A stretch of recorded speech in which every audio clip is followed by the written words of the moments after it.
It is 5 o'clock. We are going to call a meeting to order for the Kittitas County Public Hospital District Number 1, February 26, 2026. On the agenda, I'd like to move item C of the consent agenda down to presentations.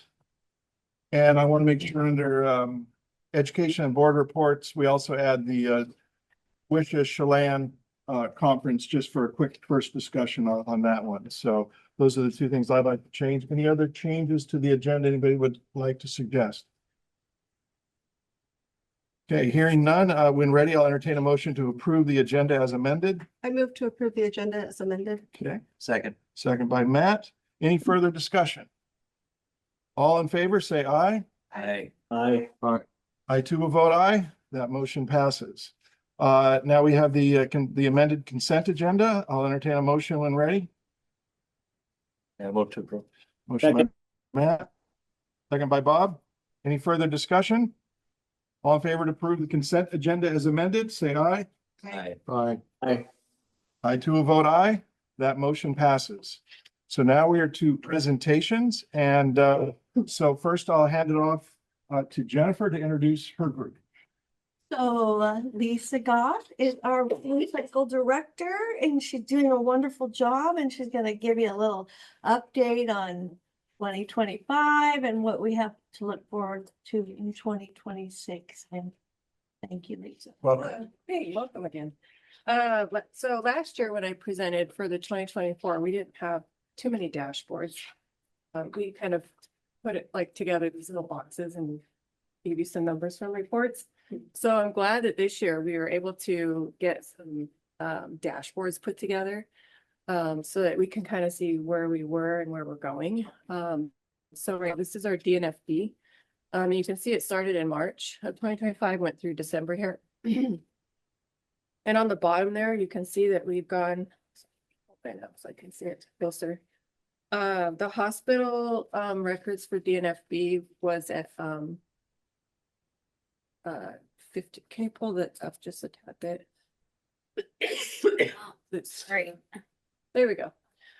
So we went from 15.8 hospital days down to 10.4. So that was a drop in 5.4 days. So that was pretty good. And then with the clinic side, we went from 3.2 to 2.6, which is a 0.6 drop in our holdings for those records. So it is kind of nice to see our graph here, and hospital is the dark line and clinics is the light line. So it kind of gives you like a really down and dirty of where we were and where we are. We've trended down, so that's really good. And that's part of medical records coding, things like that. So the next thing that we have is ROI. So we kind of started tracking this in July. We have 15 days to respond to record requests. And so this is our tracking record for responses, and we're less than 1 day of getting records out the door. So pretty good with that one. This year we also, next slide. We also did an implementation with SSI. Sorry, could I ask you a question? Yeah. I did find out what DNFB means. Discharge. Yes, I got it. Yep, But ROI, I'm usually think I have a different association. So what is that? Yeah, so yeah, ROI can be two, one return on investment, right? Yeah. Which is my heart too. But request for information is ROI in this realm. So patients ask for a medical record. Or is Patients this ask for it. abbreviated O? ROI, yeah. Well, request of information, yeah. Okay. Yeah. That's all right. Thank you. Yeah. I appreciate that. So anyway, so this is our SSI dashboard. This is monthly. So this is great because before we didn't have a dashboard for our claims going out the door either. And since we've implemented SSI, we now have a clean claim rate, which is fabulous. And we're above industry standard, which industry standard is at 75%, and we're at 80, 82, 81. It fluctuates because you can see it's October, November, December there down there. And this is for both facility and clinic or hospital and clinic. We do have paper claims that we have to send out the door because they require attachments. We tried to get that implemented when we did SSI, but it was going to be an extra cost, and we decided to opt out. It's not that many that we send out on paper. You can see the percent. And then we do have some rejected claims that happen. And those rejected claims on the bottom here, if you want to scroll up just a tad bit, the count of claims that go out the door in a month is 22,000. And of that, we have only 443 that reject. Sometimes it's claim rules. Sometimes it's maybe an eligibility issue that maybe Is it's now. insurance doing the rejecting? No, this is actually before it gets out. It goes out. Who's rejecting it? The system, the SSI system that we have, it's like a scrubber. And then it sends out the statements or the bills to the payers. So we have a small percentage, very small percentage of claims that reject out. And then we just go back in, fix those, tweak them, and then they go out. Usually the same day, if not within that same week, that we'll send those back out. So there's the dollars associated with, below that, the dollars associated with that count claim that was sent out or rejected. So that's really nice to see, because we were touching every single claim previously before we got SSI. And they all had to get touched. Bill. So this is nice. We don't have to touch it. They just goes through the system. If it's clean, it goes right out the door. So it's fabulous to have this kind of, at least a snapshot from what we're doing. So if you take this as typical, you've moved from having to touch like 23,000 down to 443. Yep, absolutely. Yep. Great. Yeah, it's been fabulous to have this. And then it just gives, you guys a picture of what we're doing back there, pushing these claims out the door. All the clinical staff who are doing their fabulous work. Then they get on a claim and it goes out the door. So we have a lot of claim rules and things involved with how we got to this part, and things break, so we have to go back and sometimes fix them. But that's how we get those rejected ones and we can fix them. So When did you complete implementation of this program? started in May, it stopped in September, I Awesome. believe. Yeah, so it was quite a haul having to have IT, Brenda Hilligoss, Tara, Danielle worked really, really hard trying to get the claim rules written appropriately so that we can have that clean claim rate so that they go right through the system without touching them. So, and then the payers coming back with their 835 files too is also an implementation that we have to do. So we have a lot more payers now on 835. So we're touching less also when it comes back in as a payment. So we're trying to automate as many pieces as we can to eliminate staff from having to touch it.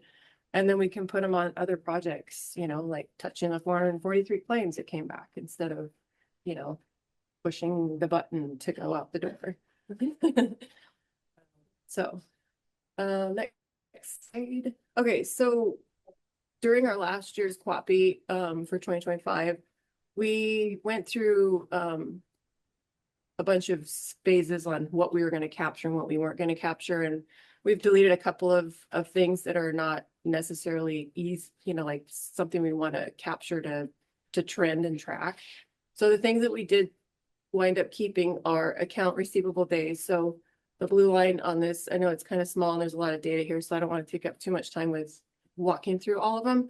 But we decided we're going to keep accounts receivable days, accounts on hold, because that has a lot to do with getting the claims out the door, whether it's coding or it's waiting for documentation, things like that. And then the next one is reimbursement rates by payer class, and we have a percentage there, and there's a small grid on there on which payers are basically our payer mix on what we're getting paid for. Care credit, we can pass that. It's kind of something we implemented to help patients pay for their bills. Time to zero balance, we're trending pretty good on that one. Time to first statement, we're actually not, which is good because we want to have the claims off of hold and out the door. So that's good. So, sorry, excuse me. Time to zero balance, maybe it says that there, but when does the clock start on that? By which I mean like the time from when, I mean, I know the end would be when they pay it. Discharge, But the discharge date? Yep. discharge date? Yeah, Okay. as soon as they walk out the door, then that's when it comes into our hands, and then we're coding it and billing it and then getting it paid. The patient may get a statement if they may have already paid their copayment, but that's their time to zero. So that's, and that time to zero plays into account with our accounts days, our account receivable days on the top there. He went, so from 2023, we went from 71 days, 71.9 days in accounts receivable down, and then 2024, we went to 62.2 days, and then currently at December, we're at 56.9. So we've been dropping drastically. So that blue line there tells us kind of where we went down to. And I know that 2024, we had been hit by Change Health. So that has a lot to do with some of that too. But we've trended down, which is great because we want to have days down and cash up. And I remember, I think Jason taught me this at some point. We wouldn't want this thing to be too low because that would mean that we're just sort of writing things off and just to get it off the floor, right? Yeah. So what, I guess, that sort of prompts the question, like what would be the idea, do you think? Well, industry standard is 60 days. Yeah. From time to zero. Right, but we're better than, And we're better than that. Yeah. Yes, we're getting Industry things down. standard, I think used to be more like 45 days too, right? Like When payers want 10, so 15 naughty. years When they were ago. so naughty, yeah. It's increased a lot because of all the insurance delays. Yeah. Yeah. We're We- right about pretty good sweet spot now. So If it was too much lower, I would be worried we Yeah. were writing stuff off. so the board should not be all over your case about getting it lower and lower. This is nice. This is where we want to be. Yes, Maybe exactly. just a little bit all over. That's enough, so you can be nice. All right, so I'll if I, tell you. when- all right, good to hear. Thank you. Yeah, yeah, we are really in a sweet spot right now with how we have things trended down, but then also moving along pretty smoothly. Let's see, you can go down to the next slide and see what else is on here. Okay, so there's some adjustments and denials that we've kind of track and trend. Not medically necessary, timely billing, which is not really an issue right now. We don't have that. There was a spike in the middle there in April. I can explain that. There was some staff that were writing stuff off using the wrong adjustment code. And so they were just writing everything off to timely billing. We had to go back in and say, what are you doing? What is this? So we fixed it. But we don't have timely filing. That's not our issue. I think most of our issues right now are no prior auth, not medically necessary. And that is such a wide bucket of not medically necessary because the insurance company likes to use it as a broad statement for everything. So these are the things that we want to work on, I guess, for this year. This is kind of our new QAPI goal, is to dig into these denials so that we could try to get our cash up with those and figure out why they're denying so many of those. And even with prior authorizations, I know we're doing a pretty good job in the clinics to get those prior authorizations before, but outside referral stuff, we kind of don't have too much control. So we want to try to control those too. So we want to work on these two and kind of dig down on them. The not credentialed, I don't think we have too many issues with that anymore. We've got the collaborative helping with some of that. So we're good with that. Chart timeliness down here on the bottom. This is one of our little bit of a sore subject for us as well. We're actually doing really well right now with chart timeliness. And these are just conversations that we have with different clinics and different providers and stuff. So we're working on that as well. That's one of our goals for this year as well, to get that fixed and get it worked on. And you can probably go down a little bit further. So this is a drill down even further of denials, and then it does it by clinic. So we've got like FMCE and then FME and PEDS, and then you can keep going down. So these are the same type of denials that we're looking at, like coordination of benefits, coverage, no prior authorization, and then you can keep going down. There's a lot. So we've broke it down by clinic. So now we can drill down even deeper to figure out where our issues are and where we can help with that part, and go back and maybe see if it's a Cerner issue. Can we automate something? Do we need more staff? Do we need more this? Do we know that? Training, I don't know. So we'll be able to get to the bottom of some of these denials. So hopefully next year I can report out some dropped in numbers. So there it's a lot. through here. And then also we have hospital. So that's the next slide that we can. This one, keep going. Keep going. Okay. There's more, but wait, there's more. So this one's by CCU, MedSearch, ED. So these are other things that we have for denials and coverage issues, coordination of benefits, no prior auth. We also want to work on some medical necessity for the hospital. That's something that I'm looking forward to working with the case management in Hollywood to try to fix and help with some of that workflow, which is super exciting for me. I love doing that kind of stuff, trying to find the problems and fix them and yeah, just get them all straightened up and get us on the right track with some of these. So we've also walked through some policy. Medical alert, modified trauma ER4, medical alert, modified trauma ER4. Okay, so we've also worked on some compliance policy and education. We've implemented an ABN process in the labs that went live here. So we're excited that it actually went through and we were able to get them signed and that automated through the system. So that's a good automation we have. KVH, sorry, it's not going my. It's a Medicare form for our Medicare patients. They sign it when it's flagged. Notice, okay. Yeah, it flags in the system when they feel like the Medicare is deemed something as maybe not medically necessary. So the patient will sign it. Sometimes they'll get paid, sometimes it won't, but at least they're aware. If it doesn't get paid, they've signed it and they're aware that they're going to get a statement for something. What's less likely to be a surprise to them? Correct, yeah. So we were able to get that because we do a lot of labs. So we were trying to get that implemented. So we did get that. And so I'm excited that we got one more thing checked off the list there with that. So we've actually optimized Cerner quite a bit this year with automation. So I'm super excited about some of the automation that's happened through the system and hopefully get more of it with our patient portal. Because I'd love to see that patient we're going to have coming soon. Update that. And then it'll be more robust for our patients so that they can make payments on there and it doesn't look confusing. And then it'll help with our statements too, because our statements right now are a little bit confusing. We've got a blue statement and a red statement because one's clinic and one's hospital. And then they get confused because it's red. They think they're going to collections and yeah. And so it'll be hopefully helpful to have this new system put in place for the patients so that we can have more clarity for them and their patient experience to be better. So that I'm excited about too. We also did some letters to patients when claims get denied. So we're sending out like a courtesy letter. Hey, your insurance company denied this. It's going to be a delay before you get like a statement, a patient statement, just to have that better transparency with the patients to know that there's a delay. And if they get a statement 6 months from now, it's not a surprise. They're like, oh, that's right. They were fighting on behalf to get it paid. So It's a really good idea. I mean, I heard from a couple of people, I think, that they just had something done and then, months later they get this and they're like, what the heck's this for? And they had to, so that's a really good idea.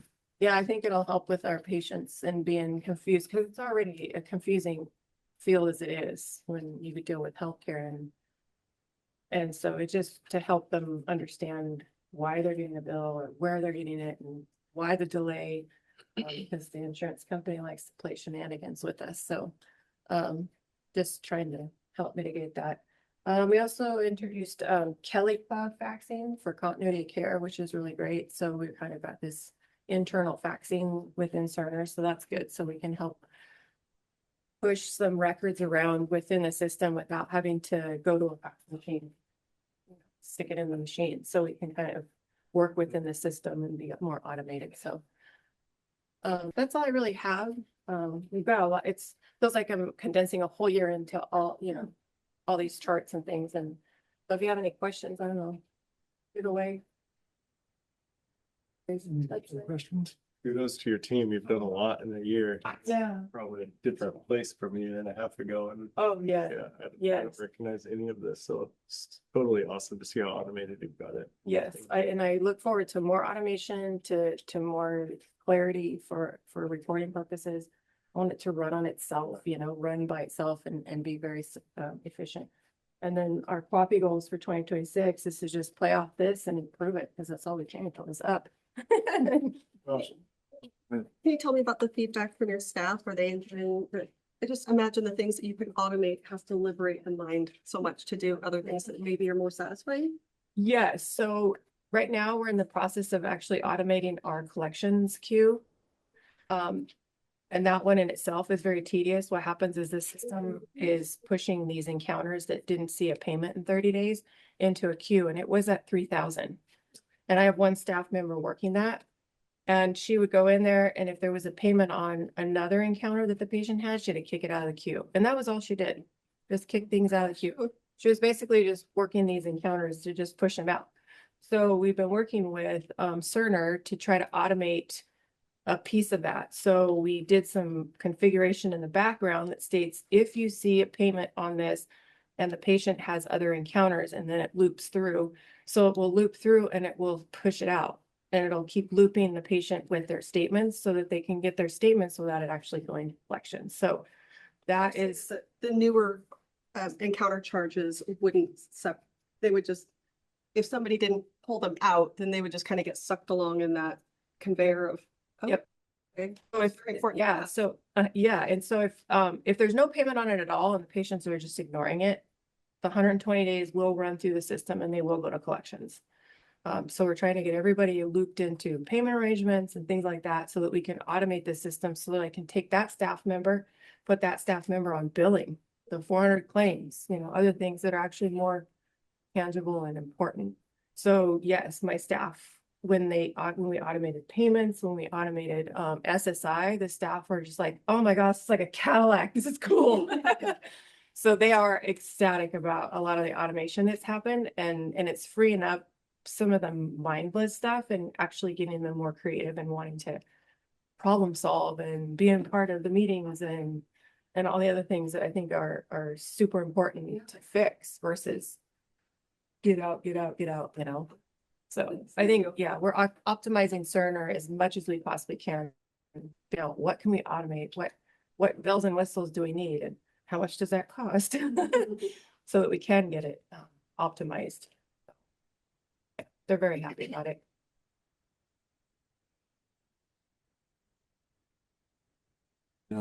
Well, let your team know that the board is super excited by what we're seeing, and the numbers are really impressive. So Thank you. we look forward to the next update to see continue to kind of tackle those issues and stuff. So Thank you. thank you.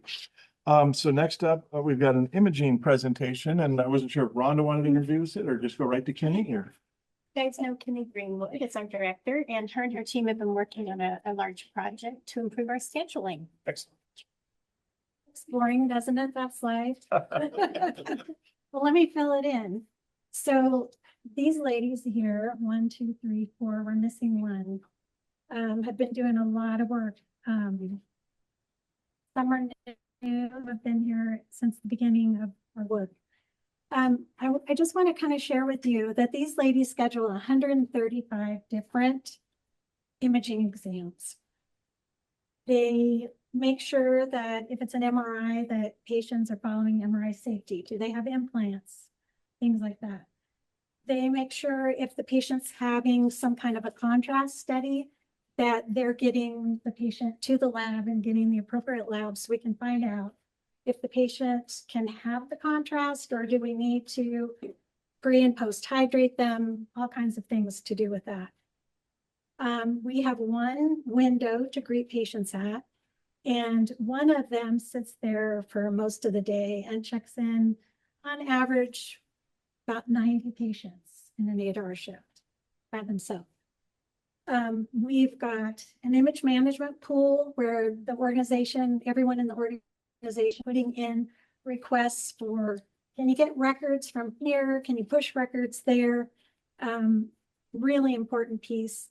We've got one person that works on that and works on that pool with the help of their friends, their coworkers. We also have an image ordering pool, which all day long providers are dumping, KVH providers are dumping their orders into that after the orders have gone through a referral coordinator. So that referral coordinator process takes about 3 days, and then it hits our pool, and then they're working first in, first out. That's what we've always done. we've come up with some different things that I'll show you here, but I just want to paint the picture of how much work they do. There are 5 of them. The work is incredibly complicated. When we started this work together on streamlining things and making more efficient, we we were working over top of each other. Everyone had a different thing that they said to patients, providers. We had at least 2 provider complaints or urges a week.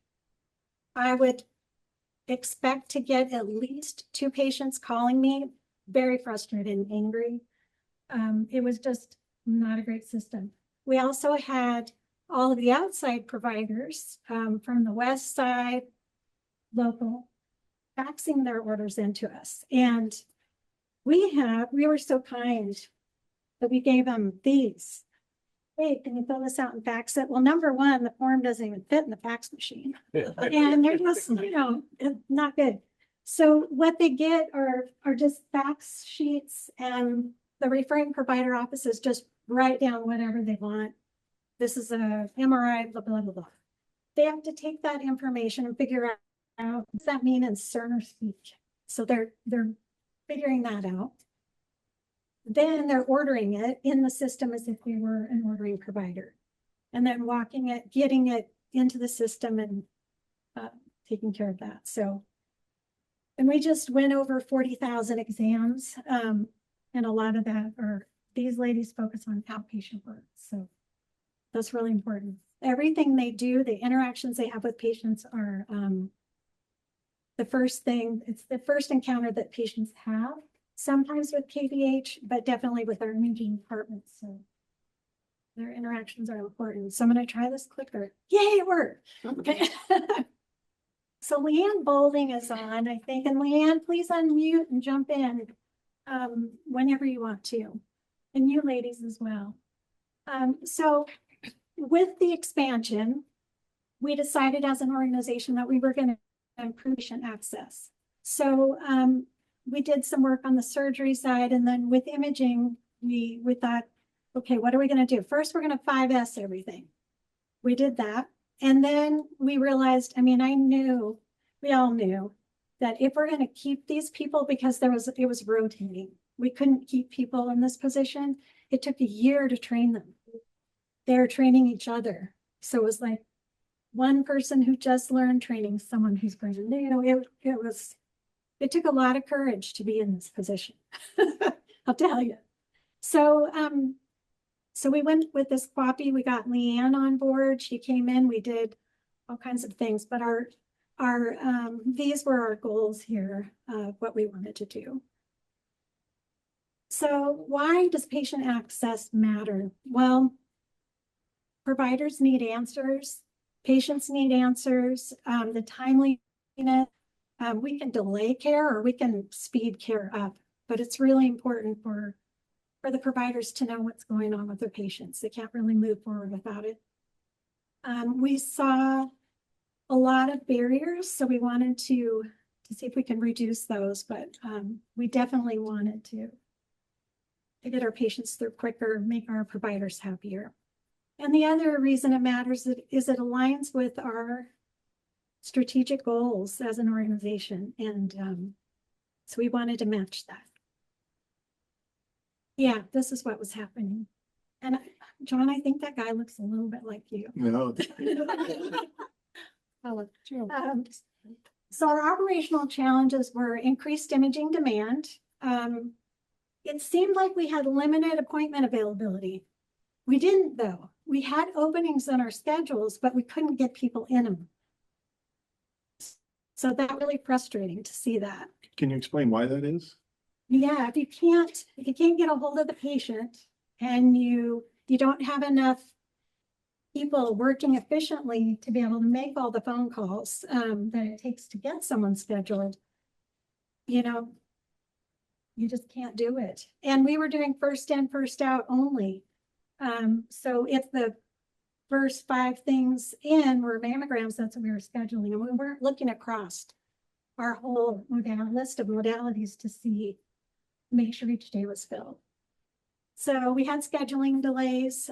We had patients calling us, when are you gonna call us? When are you gonna call us? Providers, when are you gonna call my patient?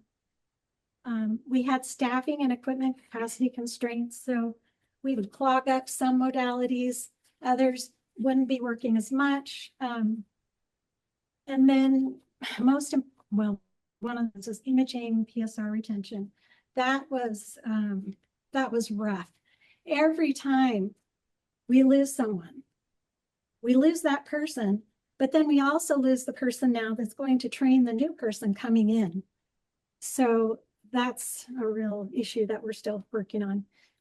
We also had patients scheduled for wrong exams. So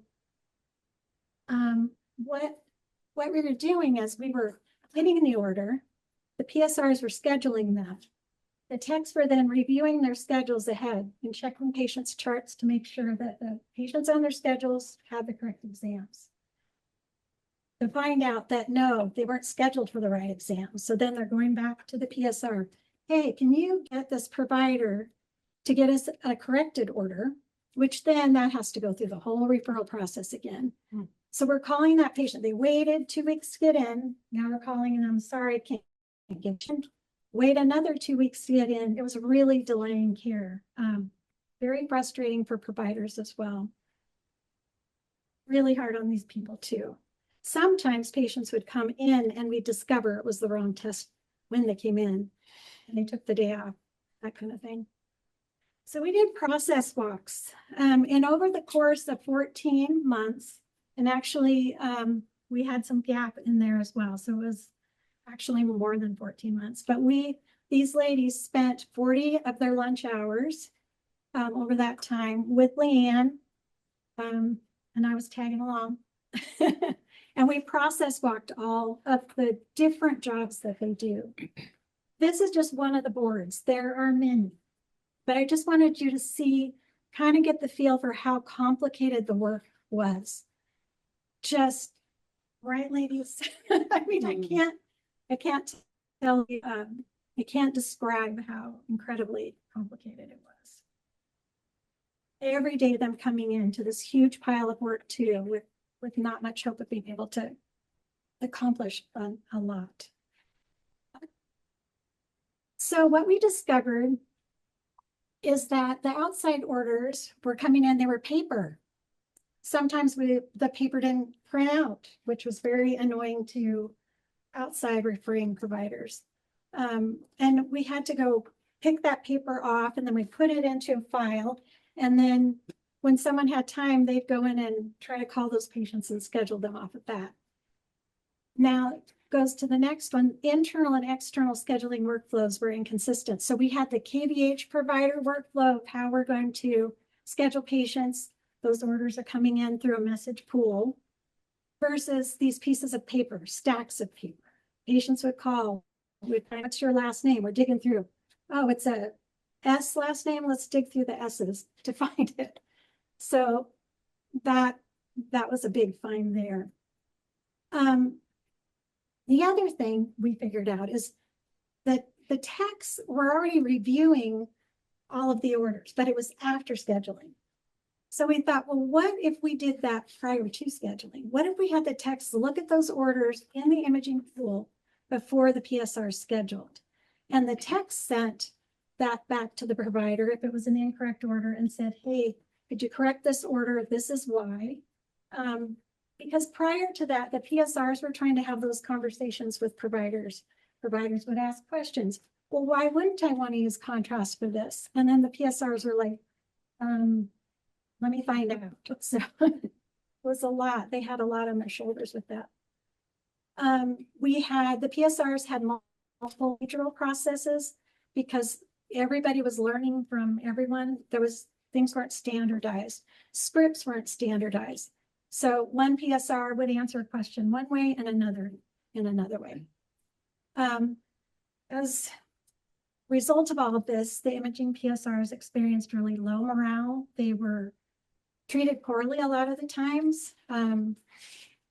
Extremely complex workflow, and again, high turnover, and seeing, training someone and then seeing them leave and then you're back at it again. It's pretty disheartening. So our aim, we wanted to improve patient access to imaging services, and these are the things we kind of picked out. We wanted to reduce rescheduling because we saw we were doing a lot of that. We wanted to increase the PSR scheduling efficiency, and we wanted to decrease the patient and provider complaints. Yeah, especially for me. We wanted to improve the PSR retention as well. We were trying to do everything that we could to make their work environment better. They were sitting literally this far apart, calling and making phone calls, I mean, jam-packed together in this little space. That was the other part of it. So we were looking at how can we improve that. So what these ladies did, and they did it all, they did the work. They figured out what needed to be improved and then walked through with Leanne's great guidance, walked through how can we make this better. So one of the things we did is we implemented electronic faxes. What that allowed them to do is the outside order fax forms are coming in now electronically. They could go ahead and place the order from that, which then made it easier to, so our external orders and our internal orders were now in the same message pool, and they were able to work from bottom up, and then also look to see what their orders were so that they could fill each of the modalities each day. So that was a big thing. Improving our outside referral forms, you can see why we needed to do that. We're working on that now. We're going to take all of those forms and put them into one. And then we're going to go out into the community and make sure that we interface with these folks and we give them a really easy tool to use. And it will be standardized where they find, like they'll need to put the prior auth and these things in particular fields on a standardized form. Whereas now these ladies are looking through, it could be a 10-page fax looking for that prior authorization. So let's see, new process. So as I said before, the text reviewing the order accuracy with providers is needed prior to PSR scheduling. That really, it really kind of started forming a nice collaborative relationship between the technologists and the providers. They started working together, learning from each other. That was kind of a side improvement here. But it also allowed the PSRs then to focus on scheduling, take them out of the middle of that conversation. And then the PSRs all work together to standardize workflow and scripting. So they all decided, okay, we're going to agree to all do it the same way. And that was a big, big thing. So process improvement results. Are you ready for this?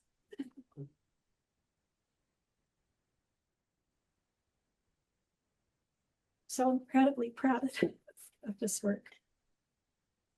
So our scheduling efficiency increased 42%.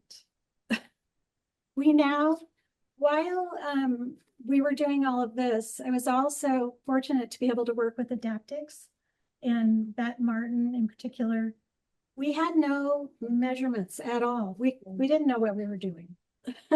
So having this kind of powerful tool, we were able, now we can see actually the productivity of each PSR individually. We can look at trends and go, oh, yep, see that dip right there? Yep, that was Thanksgiving week. We can see dips when we're training people. It's been really, really powerful tool. And then this one really, Sorry, on the previous one, could you just so what you're saying is that each PSR is handling more. yes. So when we started, their average was, they were each able to schedule about 6 to 8 exams a day. Okay. That's it. Industry standard, 20 to 25 days where they should have been at. And we were like, what's going on here? Why can't we do it? Well, it's amazing they scheduled 6 to 8 when I saw what was, when we all got to look at the work together. pretty incredible. Thank you. So this one's pretty amazing. So we were rescheduling about 6,000 patients a year. Now, patients are going to call and want to be rescheduled. You're never going to have zero. But look how far we've dropped down. We're now at 2,800 reschedules a year. That's a drop of 50%. Just taking that rescheduling, waste of time, redo work is what has really allowed us to be more efficient on the scheduling side. It's like we're scheduling something and it's sticking rather than we scheduled it and then was wrong. So now we're scheduling it again. And each time we schedule, we're attempting to call a patient 3 different times. And that takes a lot of work and time. And they're having to track that. You know, how many times have we called this patient? When did we call him last? Let's, you know, because we want to give people a little bit of time to answer a voicemail. But that's pretty incredible work. This graph right here, Adaptix asked me, Kimmy, can we use this? I don't think they'd worked with imaging before, so this is all new data that they could play with. They asked, we use this slide because this will show our other customers how powerful a tool this could be when you can actually measure what you're doing. This in conjunction to what Leanne was walking us through, using Lean was just amazing. Can we tell them we'll sell them the slide? Yeah, you should. Yeah. So outpatient access increase, that was another thing we were really trying to do. We've got these new pieces of equipment that you so kindly approved for us, and we want to make good on your investment and what we're doing. So with being able to, instead of just going from first in, first out, they're also looking at what's open tomorrow. What can I fill for tomorrow? They're still going from the bottom up, but they're looking at, oh my gosh, okay, we have two avenues tomorrow. Let's get those filled. And they're focusing on that too, instead of just whatever happens to come in. So they're being strategic about what they're scheduling. So that's allowed us to keep our schedules full, which has been incredible.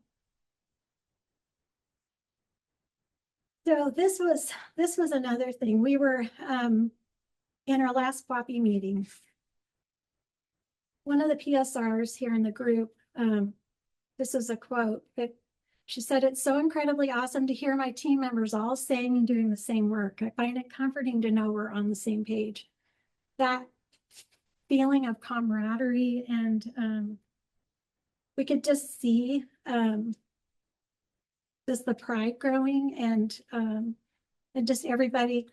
Before we were sitting in a canoe, everybody was paddling in a different direction, and now with them all going in the same direction, it feels really good.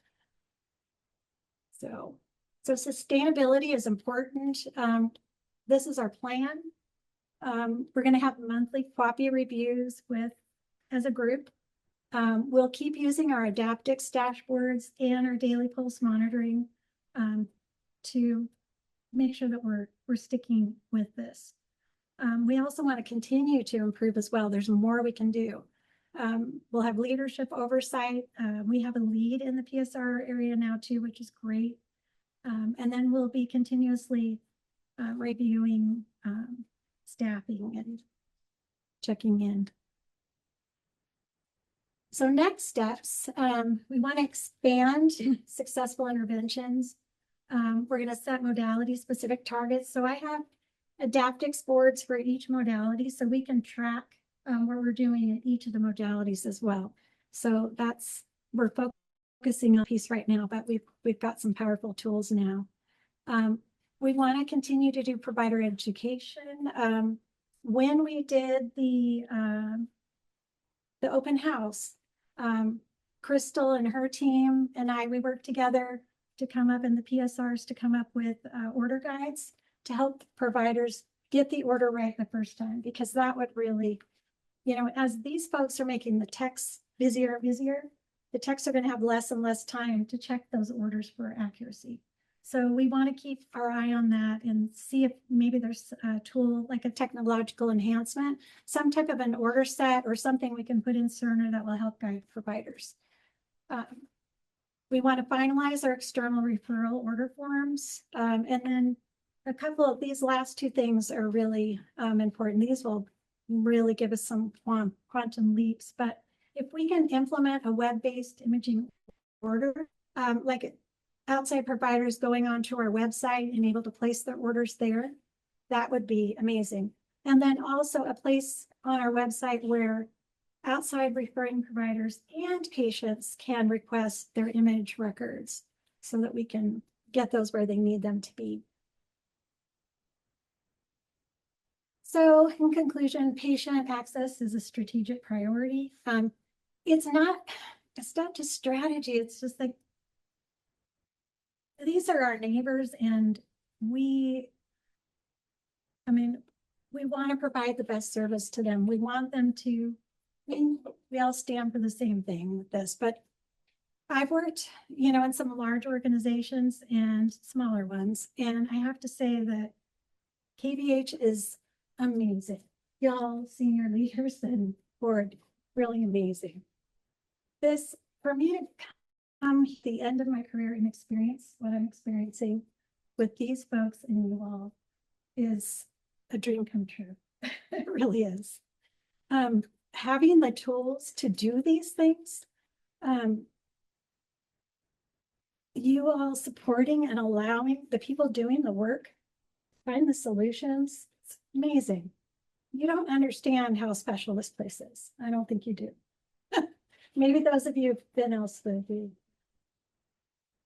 So I really want to push Quappies and Leanne's work.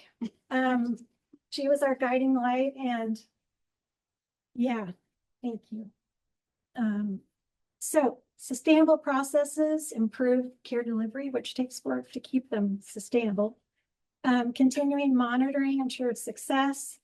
And I can't say this strongly enough without the cooperation of these ladies and input. The techs taking on pieces, moving where their workflow happened. That took a little convincing, but once they saw it, they saw the benefit to them as well and their patients.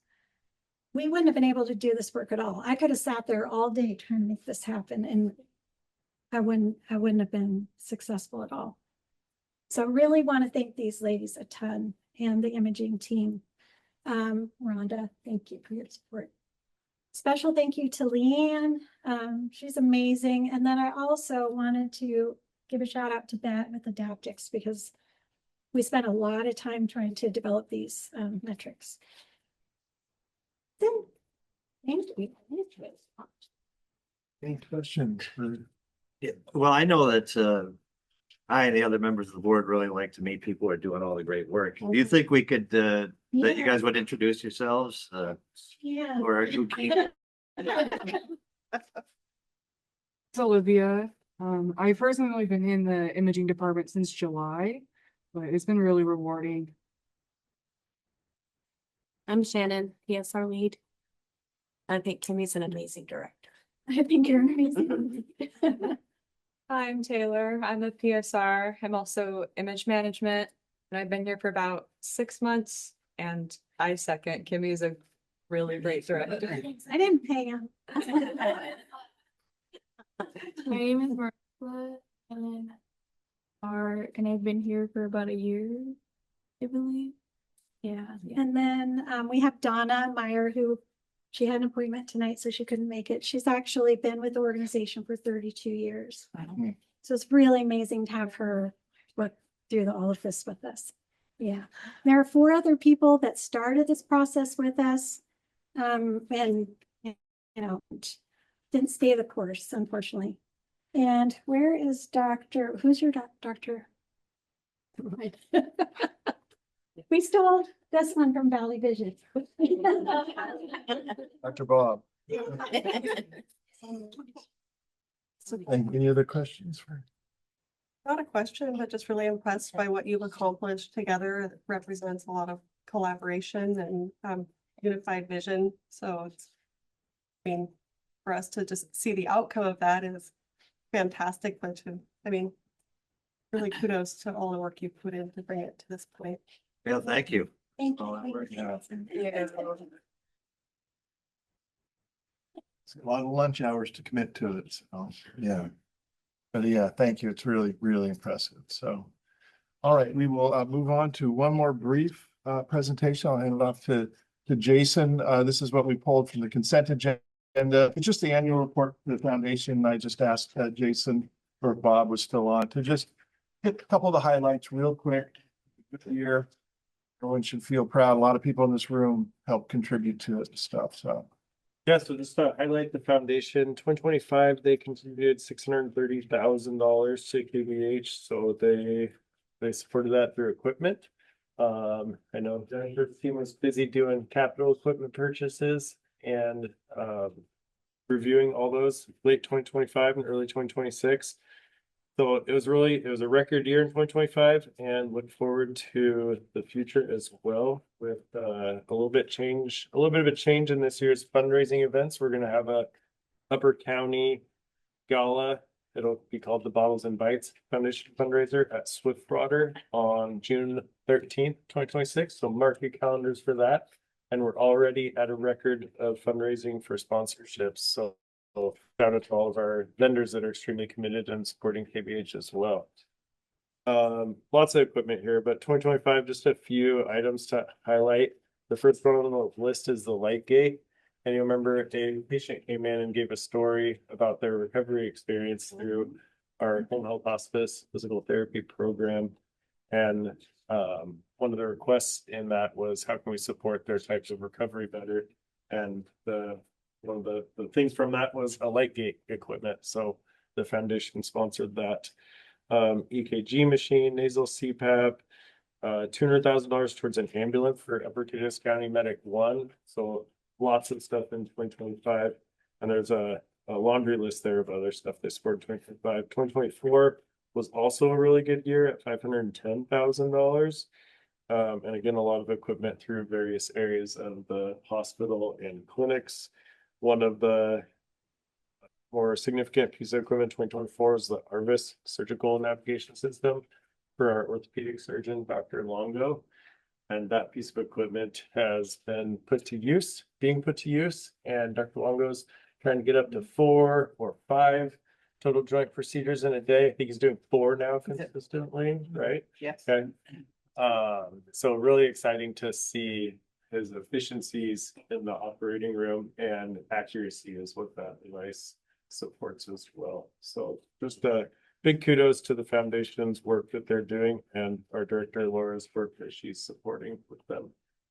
And also she has a board of 17 members and about 40% of those members are new in the last year. And that's also a really significant thing to bring along and onboard those new board members. So she's got a good array of board members from Lower County and Upper County. And just excited to see what the foundation brings ahead. Questions? Oh, thank you. great. Appreciate it. Thank Yeah. Bob, is there anything you wanted to add to this? You're muted, just so you know.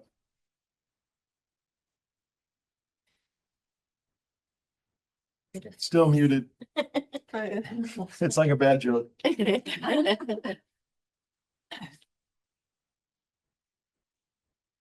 Oh, it's not, it may not meant to be right now, Bob. There we go.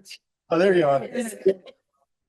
So the foundation in general is really a solid group of people that just are invested in our community, invested in the hospital, and those folks have been, nurtured and brought along. And Laura has done a great job as far as keeping things going and trying to look at things from a different perspective and looking outside our box. But the last few years have been pretty exceptional. One, because of the stock market, and 2, just people are generous. And so that's really all I have to say. Thank you, Bob. Appreciate it. All right, so that ends our presentations. And for those of you who have presented, you're welcome to stay for the entire meeting. But if you want to get on with your lives, you're welcome to do that. No harm. It does not hurt our feelings. So feel free to leave whenever you're done and stay as long as you would like. Thank you. Thank you, everyone. Thank you. Thank you.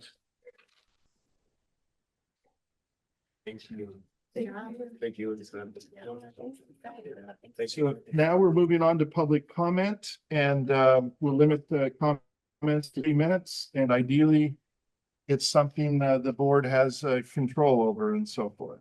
So is there anyone in the audience who'd like to offer public comment? I think you guys all, my name's Bonnie, I work in the ER. And I'm just here to follow up on kind of the work that Crystal did.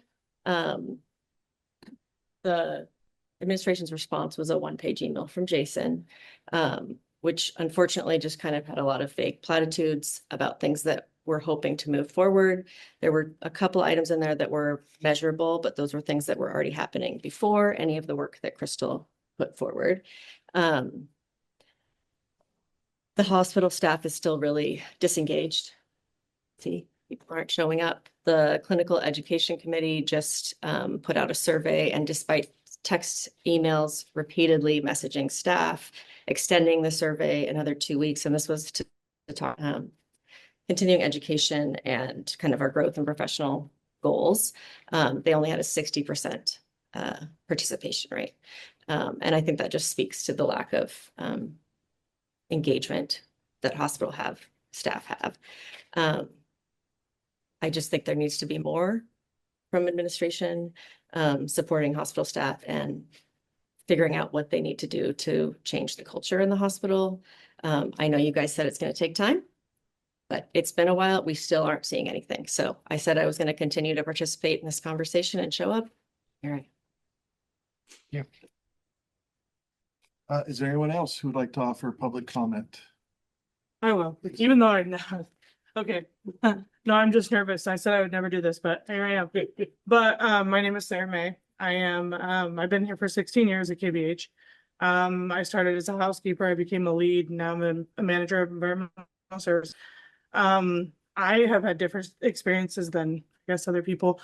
I've had nothing but amazing support from everybody here. It makes me emotional, but so I just want to say thank you for everybody here, and I appreciate you all. So Thank you. Thank you. Anyone else like to offer public comment? Is there anyone online who would like to speak to the board?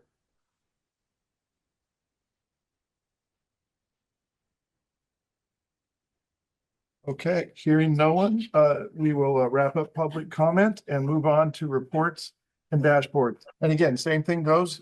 If you've made your comment, don't feel like you have to stay, but we welcome you to stay if you'd like. So first up, Mandy Olson, Chief Quality. So my report starts on page 3, but we have some action items for the board tonight. I don't know if you want to talk about that or do that first, Matt, or if you want to. I can speak to the QAPI plans. So, as you guys know, this is a long process. You can probably speak to what happens before it gets to QI Council, and then I'll sort of. So it all starts actually with you in your strategic refresh, the mission, vision, values. We look at those right in the spring and throughout the summer. And then the organization takes that and sets priorities, and we look at where we think we can operationalize this or improve, specifically where there's quality improvement work that aligns with strategy. So there's a leader session in the fall. That was, I think, September 29th this year, where we all met and brought forward prioritized QAPIs, both ones we've already had in place from this current year to say, does need to continue? How does this work need to change? And new things that we said, this is a new priority. This is a new issue. How do we drive this work in the coming year? So then over the following months, the leaders spend time working with their teams to refine that and make sure we've covered what we need to. Are we missing anything? And then that goes to you all, even for feedback as well, and said, what did we miss? What have we not gotten right? Then it goes to QI Council, where we did it. Yeah, we review it in QI Council. We get periodic reports on how the the quality improvement stuff is going. As Mandy said, everybody's had access to these and been able to provide feedback on these. And then the QI Council then was able to sort of approve the sense that recommend to the board for approval, the ultimate things. I mean, the bottom line obviously is that these aren't things that Mandy put together at 2 o'clock in the morning last night. I did not. Just desperate to meet a deadline. This is a lengthy process involving a lot of different people, a lot of different reviews. It starts, as Mandy said, with our sort of strategic kind of goals and things that we want to accomplish. And then a lot of people do a lot of work. We then had a chance to provide feedback on the drafts. And I know that Mandy got some feedback on that stuff. So anyway, this is a result of a long process. So I'm hoping at this point, everybody thinks that these things are in pretty good shape and we're ready to move forward.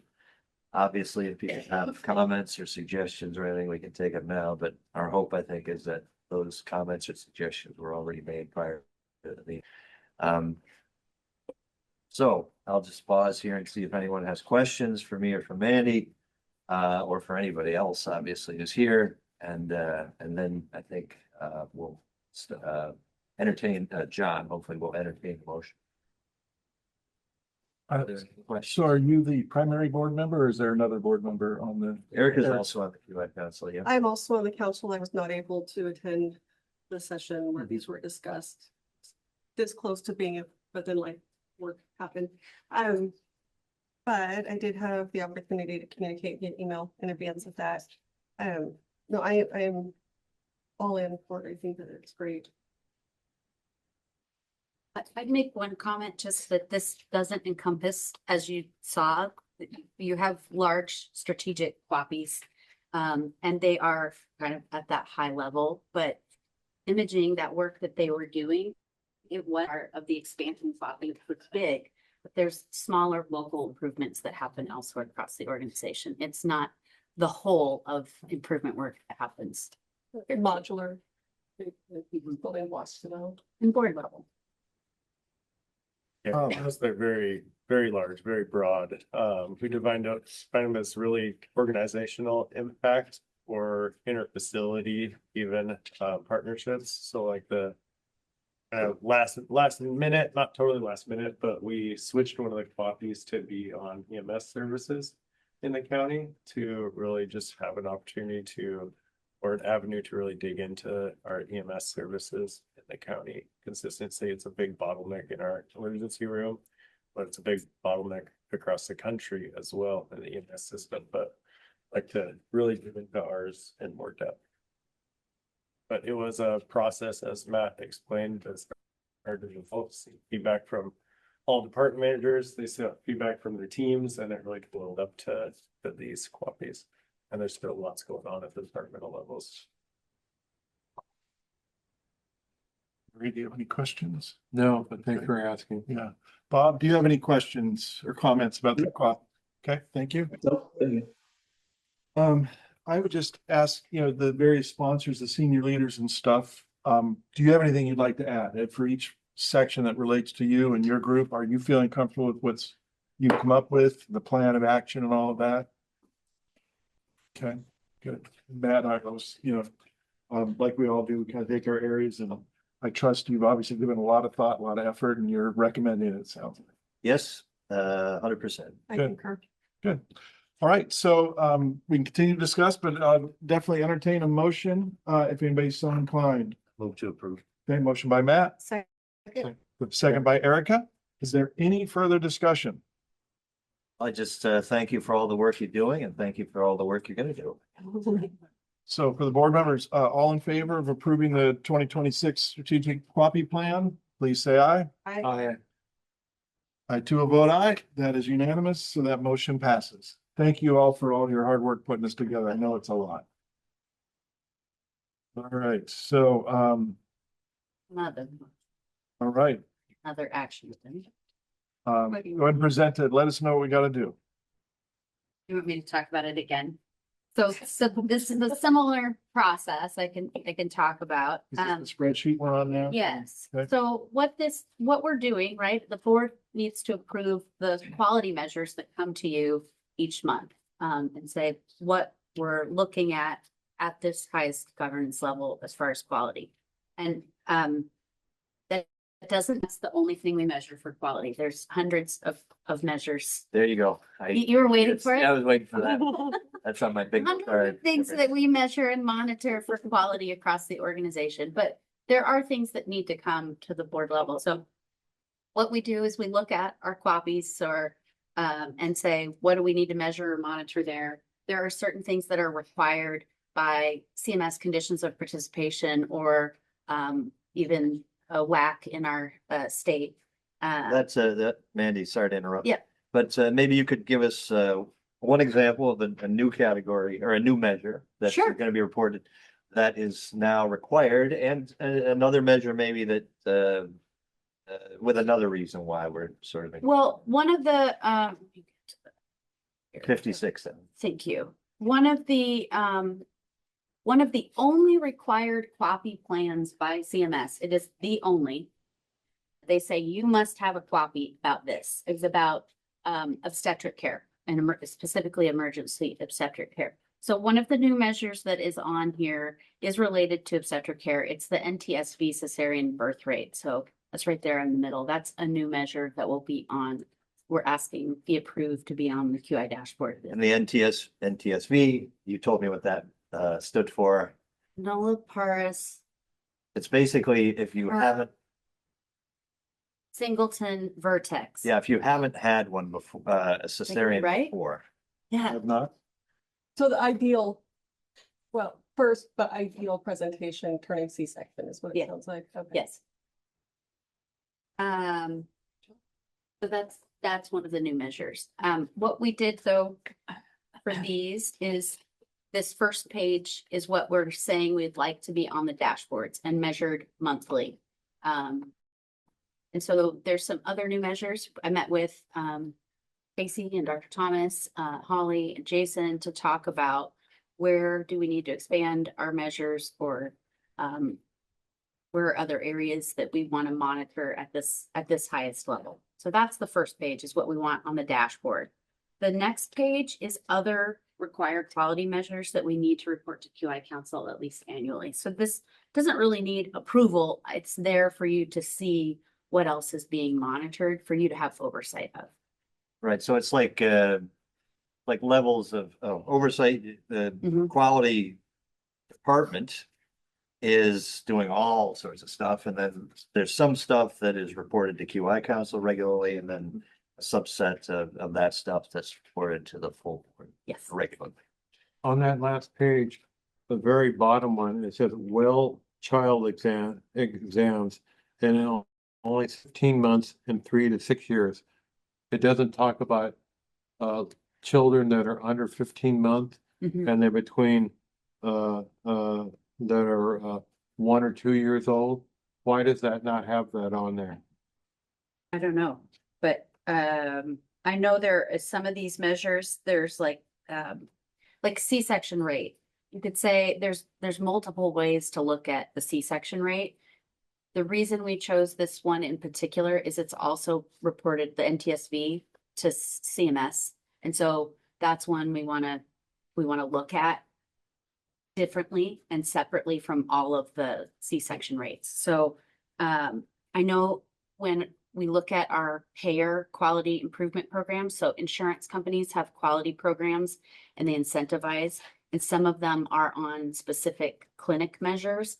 Like, so some of these came from where they're saying we are prioritizing these particular exams or screenings or things, but I don't know exactly why that one says that there. And follow up. And that's reminds me too, Manny, that you're always willing and excited, maybe. Yes. To meet with board members who want to delve more deeply Mm-hmm. into any of these measures or any of the measures that aren't on the dashboard. There's all sorts of stuff. And so, you know, if any of you ever want to reach out about any of this stuff or any stuff that's not on here, I think Randy would love to sit down. Yeah. The hospice length of stay less than or equal to 7 days. It says it's new and racking my brain to remember what it was previously. I did that wrong. Is it I am was it so 7 days sorry. before? We talked about this at QI Council and I. I did corrected correct her it. on this. Yes, QI. yeah, and now you've corrected me. Okay. good. Well, I'm sorry. Days before? Good catch. Was it the same? That measure is not new and it's the same. Okay. We are changing it slightly to look differently on the dashboard going forward. It's the hospice pain screening is new. Oh, So, okay. sorry. No, okay. Okay. I'm Hospice just grumpy cleaning. with myself. It's okay. Forgive you. This is all very nice. So little grace for that whole thing. Then. Okay. The hospice pain screening then is new. New, and that'll be data collected. And home health and hospice in particular has many measures that it's part of their routine work. And Rhonda could speak to this better than I could, but they have to do OASIS rate reviews. And that's part of their documentation and their work every day. And so we actually have through SHIP is what it's called, a whole menu of measures that they're looking at. That's part of what the clinical supervisor does, looks at all of those quality measures with the team. So again, There's a big change in hospice measures. We used to do the hospice onset at discharge, and now we have a hope assessment that we have to do. And part of that is that we have to make sure we're documenting symptoms that they have at the time of admission. And if they have like a certain pain rating or nausea rating, we have to do a visit within 24 hours and reassess. And so that's part of what will impact our reimbursement now. So it is a new measure moving forward. All right. Thank you for having information. Thank you.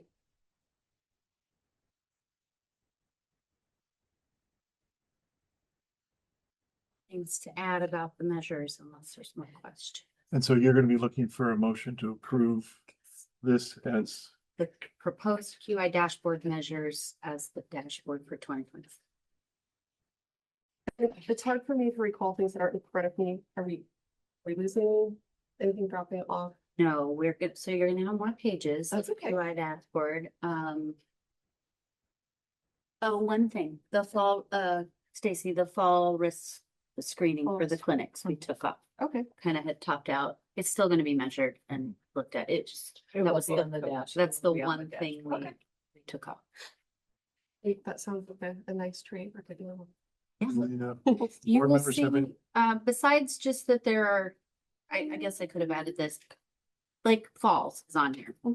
Some of the things we're going to be changing is how that is displayed and what types of falls are included on the dashboard. Or I'm trying to think, there's some patient satisfaction. We'll be looking at what measures are included in that, and what our targets are. So that it will look different going forward. and can you define a fall like a mild fall? What would it still be considered a fall? Like, Well, a fall is defined as any unintended descent. Vertical descent. So even like slipping down in your chair. you have to land face first on the floor and No, like that. And so. it can be assisted, so someone can catch you while it's happening and it's still considered a fall. Okay. So there's assisted, unassisted, there's falls with injury, falls without injury. Holly's actually been revitalizing the falls team. We've had a lack of participation in that group for some time. And so that's part of why we're looking at that way. We're also, there's distinction between patient falls or visitor falls or staff falls. And we're going to be looking at that as well. All right, so any other questions or comments? And if not, when ready, go ahead. Oh, I was just getting ready to move. And when ready, I will entertain a motion. I'm ready. Right, Move to approve. motion by Erica, I'll second that. second by Matt. Any further discussion? All in favor of approving this as the new QI measurements for this year? Say aye. I, Aye. Aye. I too will vote aye. Anyone opposed? That motion passes. Thank you. Any And questions about her? Sorry, you were maybe gonna ask this. I was gonna say, do you have anything you'd Oh, like to share I do outside of the product? Right. have a couple additions actually to my report. One, I just want to let you know that there's chicken pox has been identified. There's some messaging going out in the middle school. And Anna's working to create some guidance for Here our, locally, you're saying? yes, Okay. we have one case in the Okay. middle school of chicks. And I think attended a sporting event where there's a lot of contact where they were This contagious. individual did, so we're monitoring to see if, I don't or know, is the it's time not a passed? reportable Okay. condition to the health department, but the health department is certainly aware Yes. and notifying our providers. So Anna's working to make sure that they understand or have, you know, a reminder, a refresher on the ordering codes for testing for varicella. And when we were working on, and still are, measles, she put a thing out called Think Measles. So it's Think Chickenpox now, and just some guidance to our staff, clinical staff.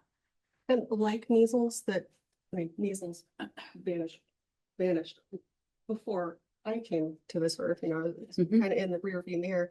And chickenpox is similar. I mean, I had it when I was a kid, but it's hard to find anymore. So a lot of younger providers maybe have never actually seen it. in the Right, flesh. exactly. Yeah, the school district is very grateful for collaboration on both fronts. Yeah, the hospital and the health department. The second thing I want to mention is we had a wonderful site visit from OVHG today, specifically to work on quality and look at quality as well as kind of our quality work around OB emergencies. And I'm just really excited by the engagement and the work we actually accomplished too in the session today. So we've got some new dashboards we'll be sharing with OB-PEDS and the family birth department and in the clinics. So really excited stuff. Excellent. I don't know if anybody else wants to say anything. It was just really great to have OB here, just talking about her, just seeing OB from 5 years ago to 3 years ago to the stability we have today. We are so fortunate to even have OB and a lot of people in the community and here don't realize how fortunate we are to still have it. There's hospitals still every day considering closing. There's one on the collaborative call today that said they might not have it by the end of the year. And we now have a very stable program. We're stable to be working on process improvement, not working on what we're going to put in that empty space. So extremely fortunate. Commend all of our leaders and staff for sticking by that labor delivery program over 2023 and 2024, and then our community to support with the levy win. Excellent. Anything else from Unless quality? anyone today? has questions about my report or the Questions dashboard. for Mandy? Bob, any questions about her report? Okay, thank you. All right, hearing none, then we will move on. Thank you. Appreciate it. So we are on to Chief Executive Officer. What do you have for us today? Thank you. A lot of stuff in my report I know others will touch on, so I will jump ahead to page 59 and just call out, had the opportunity to go with both Bob and Erica to Olympia and meet with our legislators. It was a fun day to not just meet with our legislators, but network with others, hospitals and systems, and go through the same things and really be aligned with the legislation advocacy that we're working towards. So there's a few bills that would impact us that I highlighted there. One regarding timely payments. So again, the shenanigans with the payers, trying to fight back a little bit. And that one has a lot of traction, at least when I wrote this as of the 18th, which I'm sure it still has traction. And it had a unanimous vote to move forward. So that one would require insurance companies to pay 100% of their clean claims in 30 days, not just 95% of their clean claims in 30 days. So what the insurance companies do is they pay all their small ones, and then the bigger bills they hold. So they pay 95 $200 bills, and then they sit on your $30,000. 95% is not a dollar amount. It's, It's 95 out of 100 bills Like- after they get to pick the 5 that are yeah, not. so they cherry pick. Yeah. So your $30,000 bills, that's where those ones don't get processed for 8 months or whatever, which is, hey, a lot more information. And then that's a response and it kicks off another year for them to respond after that. So it just goes back and forth. That's why it can be 2 years before you get a larger bill sometimes, is that back and forth this takes. So we obviously supported that one. Another one that I know is close and largely impacting our hospital. Well, charity care is largely impacting our hospital. So 10 years ago, charity care was like $900,000 at KVH. We expect in the budget, I think $5 million this year in charity care. So massive amount of financial resource that the organization has had to make up while maintaining all of our other services that we do at KVH. That bill seems to be passing, has good traction, and it will limit charity care to Washington State residents rather than open to the world. So currently, anybody in the world can come here and basically get free care because they would likely not show that they have an income, because charity care is based on income proof, not assets. And then the other one that I highlighted is just to further protect our 340B program, which has a little bit of mixed momentum going. But hopefully this will pass as well to just provide more protections with 340B. There is like 25 or 30 other states that passed a similar bill. So hopefully Washington will be one of them as well. Again, on collaboration with the Rural Collaborative, went through with the whole executive team, just our attendance participation with the Rural Collaborative. They really help us kind of act as a system. We have other hospitals going through similar challenges that we're able to talk to, network with, not be alone. And our target is to be 80% participation in all of their committees and meetings. And those seem to be going, those go really well. I think all of us interact with the collaborative members. Extremely useful tool in Washington. And thank you to the board. You pass a budget that allows us to pay fees to the collaborative to make it what it is. So thank you for the board's support too. Couple upcoming things Jennifer might touch on, but potentially at the next board meeting, presentation for emergency room and phased master site kind of process facilities improvements. So we're looking at having JJCA come back on Zoom land and share with you guys some phased potential improvements in those areas. And then Jennifer will be kicking off some master site plan studies in the spring. She'll probably talk about. 2 other just kind of things hot off the table from today. Rural transformation funds, people or organizations are really getting ramped up for those funds to start getting released. I'm getting way more emails from new vendors and stuff that want all of that rural transformation money. And it looks like Wisha got like 40 million, I think it is, and they're going to be allocating out money, which it's looking like will potentially be about $800,000 from that one bucket. And then there's a lot of other buckets of that rural transformation funds that, again, first follow closely, but there's so many different buckets of this transformation fund. We look forward to trying to see where we can gain some resources to continue investing in our local resources.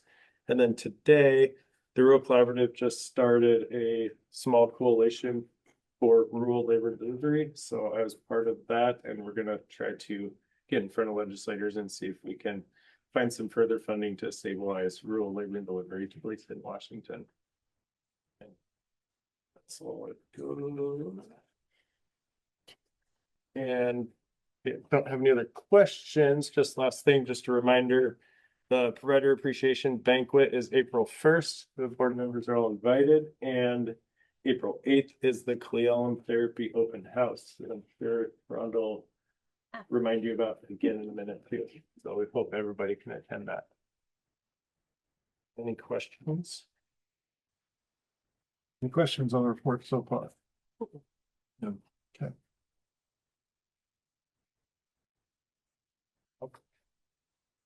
Did you want to talk about the tenure. Yep. Okay. Yep, so next item, just wanted to put out for board discussion.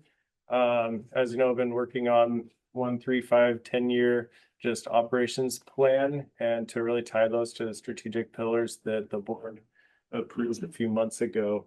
So with this, I was just wondering if the board would like to assign a board member to be a sponsor under each of those pillars, that then they would be a little bit involved in the minutia of the work to create that operating plan. So I envision it maybe an hour or a couple hours over the next couple of months just to meet with your executive leader and just bounce ideas off of, see what we're working on, and just have an opportunity to ask further questions in that one setting with that leader.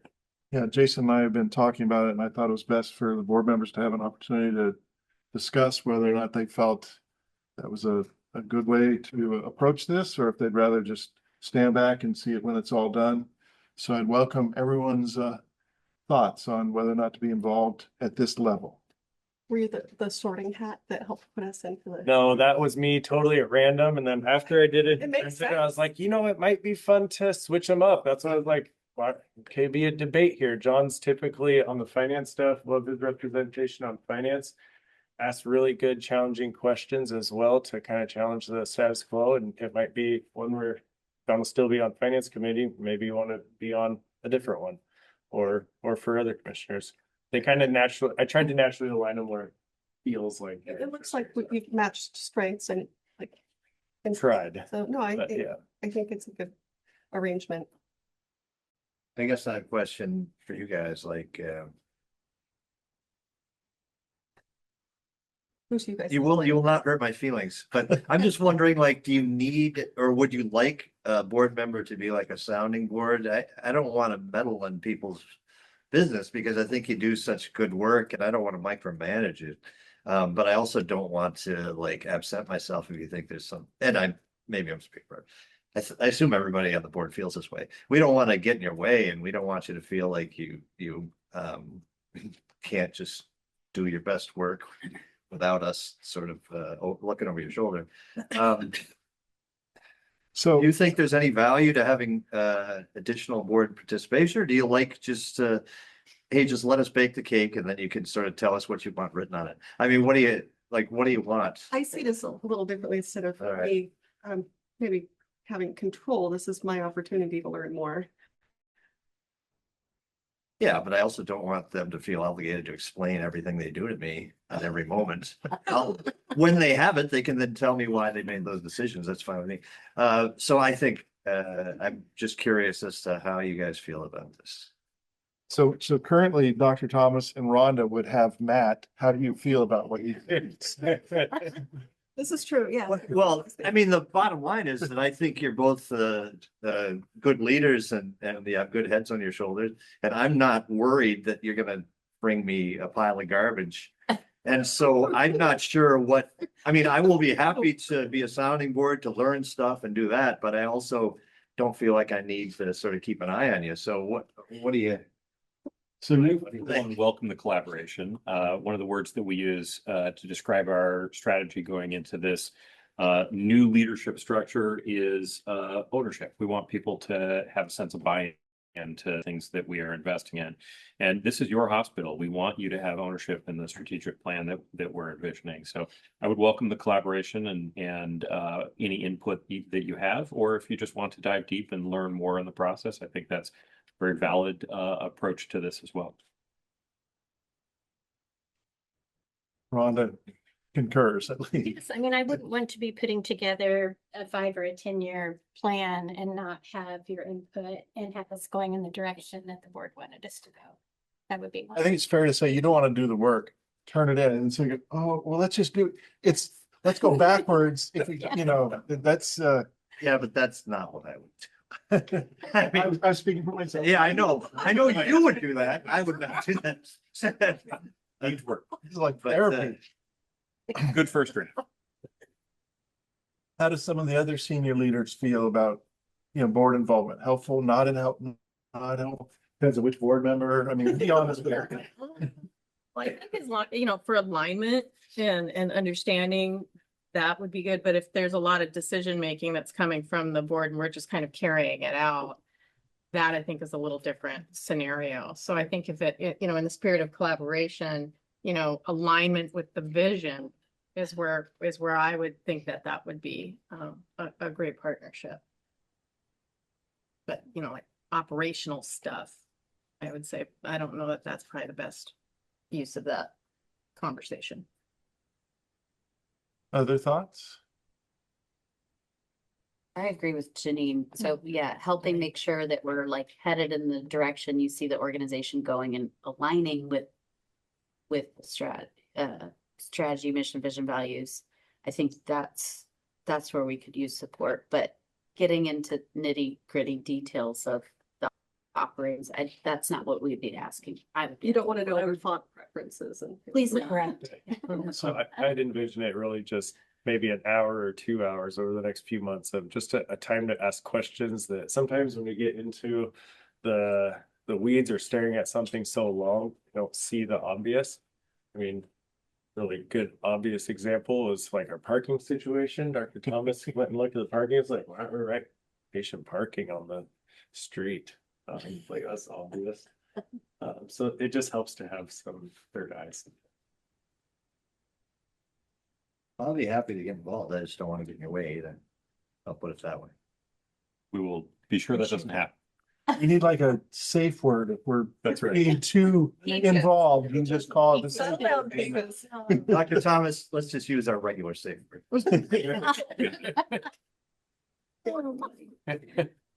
And Bob, if you can hear us, do you have thoughts on participating or not participating in this process?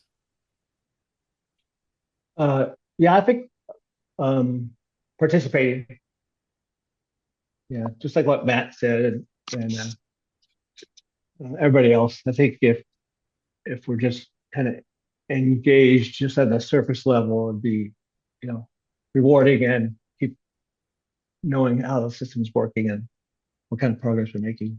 So yeah, I would support that.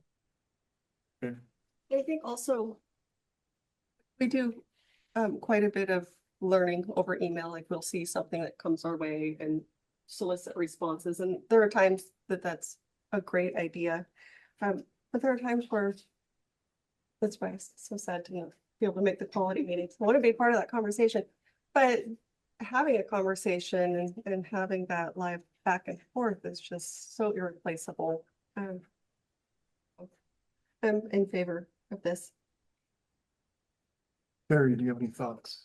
Well, I think it's really interesting that Erica and I get to be on this one here, because the culture of customer experience is something that I think I could really understand and like to hear everything that the executive team is going to tell us about, any questions they have.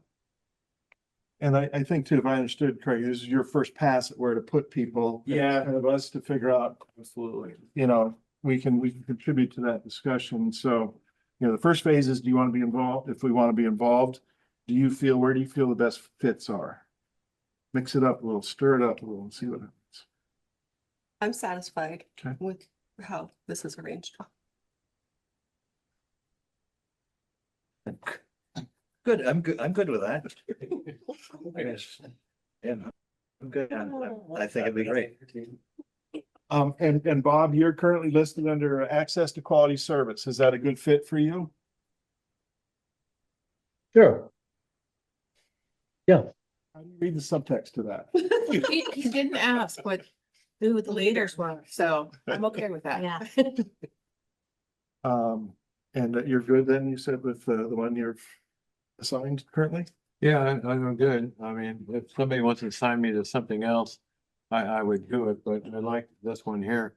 And since Erica is a nurse and I'm a pharmacist, I think we're good under that one. We've both been customers, so we know how to do that. There we go. That's good. And we would still plan to do, for a long while, we've done those really strategic planning, special board meetings. So I would anticipate I recommend still the board to do that again this summer, and we'd all take a day to really grind into the work that we're doing. So Yeah. still plan on doing that where everybody come together. So it feels like the board is in concurrence to move forward with the plan as presented. Is there any other discussion you want? Is there anything you feel we need to vote on or what, where do we? Because you're making a decision, should probably just have a motion, just accept as presented. And how would you phrase the motion? Make a motion to accept the assignments along the strategic pillars as presented for the commissioner to sponsor each pillar. Okay, so I will entertain such a motion if someone is so inclined. I move I will. forward. Okay, so Bob, you want to second it? Sure. Yes. Okay, motion by Terry, second by Bob. And I'm assuming then the leadership would reach out to us as needed to say, hey, we're gonna get together. Can you put it on your calendar and swing by and let's chat then or whatever's needed. So just keep us informed. Any further discussion? Okay, hearing none. All in favor, say aye. Aye. I too will vote aye. Bob voted aye, so it's unanimous. That motion passes.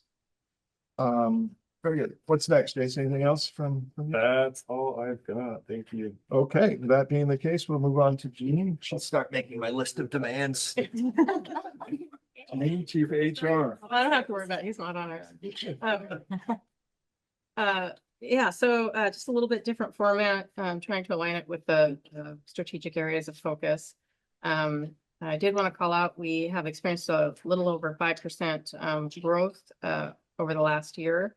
And part of the impetus to that is not to have to bring on more FTEs within HR to help process those, but to develop processes that can help us automate and become more efficient.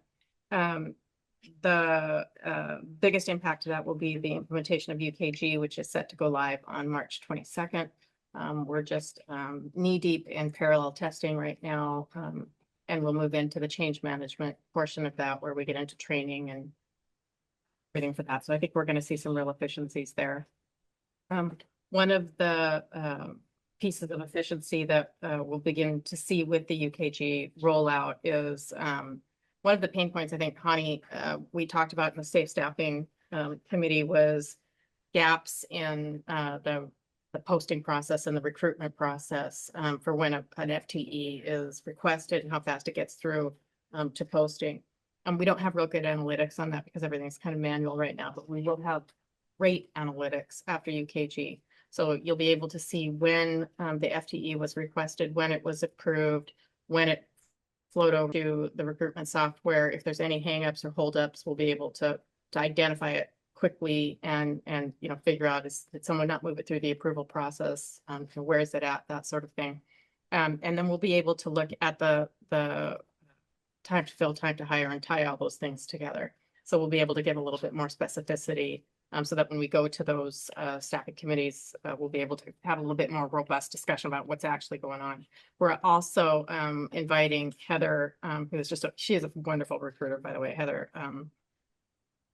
Kerwan, and she is going to start participating in those as well, so that she can speak to the specificity of some of those individual postings. So I think that will help a little bit as well. We've also made a change to our exit interview process. It was manual. We sent out letters on paper, and we were not getting very good response rate. So we made it an electronic process. We're already seeing a better rate on that. We don't have enough quite to get the analytics that'll be associated with that. You have to have 5 or more. So instead of reporting out individual months, we're going to keep it on a rolling 12-month and see how it goes over time, just to make sure that we always have 5 or more responses. And then we'll also be able to look at the type of responses that we're getting, again, so that we can make a little bit more informed decision. Was it positive? Was it negative? We'll be able to get a little bit more deeper dive into how people are responding, even if it's a narrative. So looking forward to that.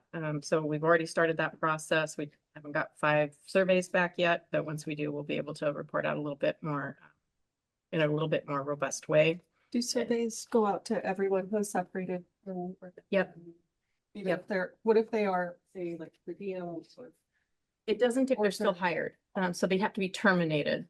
So if they just transfer to a lower FTE, we're not sending out exit interviews to those. They say I'm leaving for Nebraska, things like that. Yeah, they fully terminate employment. it automatically goes out. It also has a reminder, catch reminders for it as well, and email reminders. So that we think will help.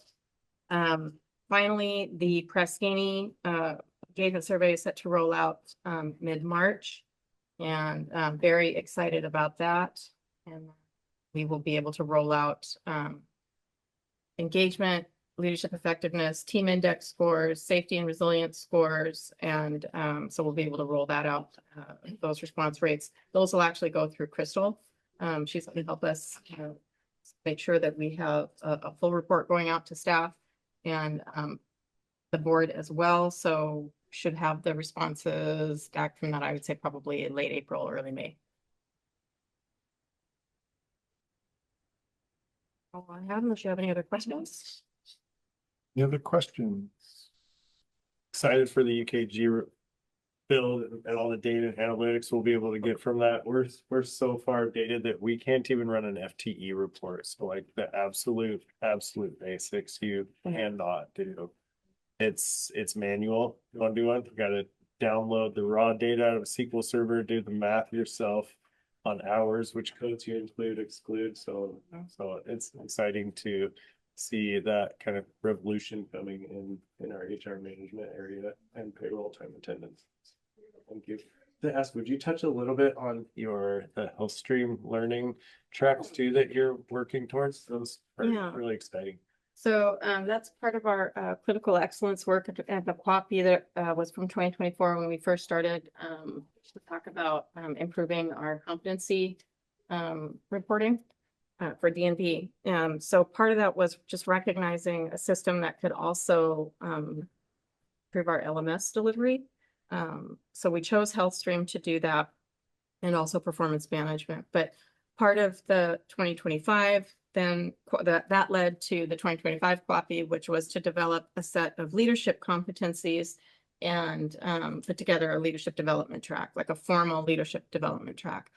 So we did the leadership competencies with our frontline staff and leaders, got those put together, and then we tried to figure out, okay, well, we need a leadership curriculum that can do two things. One, meet people where they're at, because they're going to be coming in at different levels of leadership effectiveness. And two, how do you scale that across the organization in a way that, if you just go out and buy a leadership curriculum through, they're going to be $2,000-$3,000. Well, how do you do that we're not going to be able to do that for 60, 70 people. And then how do you address your emerging leaders? So we went with HealthStream, and they have a leadership 101, 201, and 301. New leaders, experienced leaders, and then an executive track. So we have two lanes that they can go down. They can take an assessment, which is in one of those three buckets. If you're a new leader, experienced leader, very experienced leader. And then what that does is it creates a baseline assessment, and then it uses AI to develop a curriculum specific toward you based on how you answered. There's also a choose your own adventure track, where if you want to go in and just kind of own your own development, you want a little bit more ownership of it, a little more control, you can go in and just pick which ones that are going to be meaningful to you and that you feel would help you.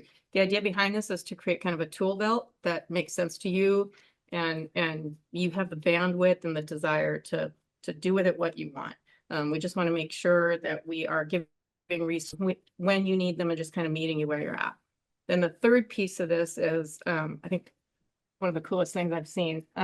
It's called Casey, and it's an AI sim. So you can go in.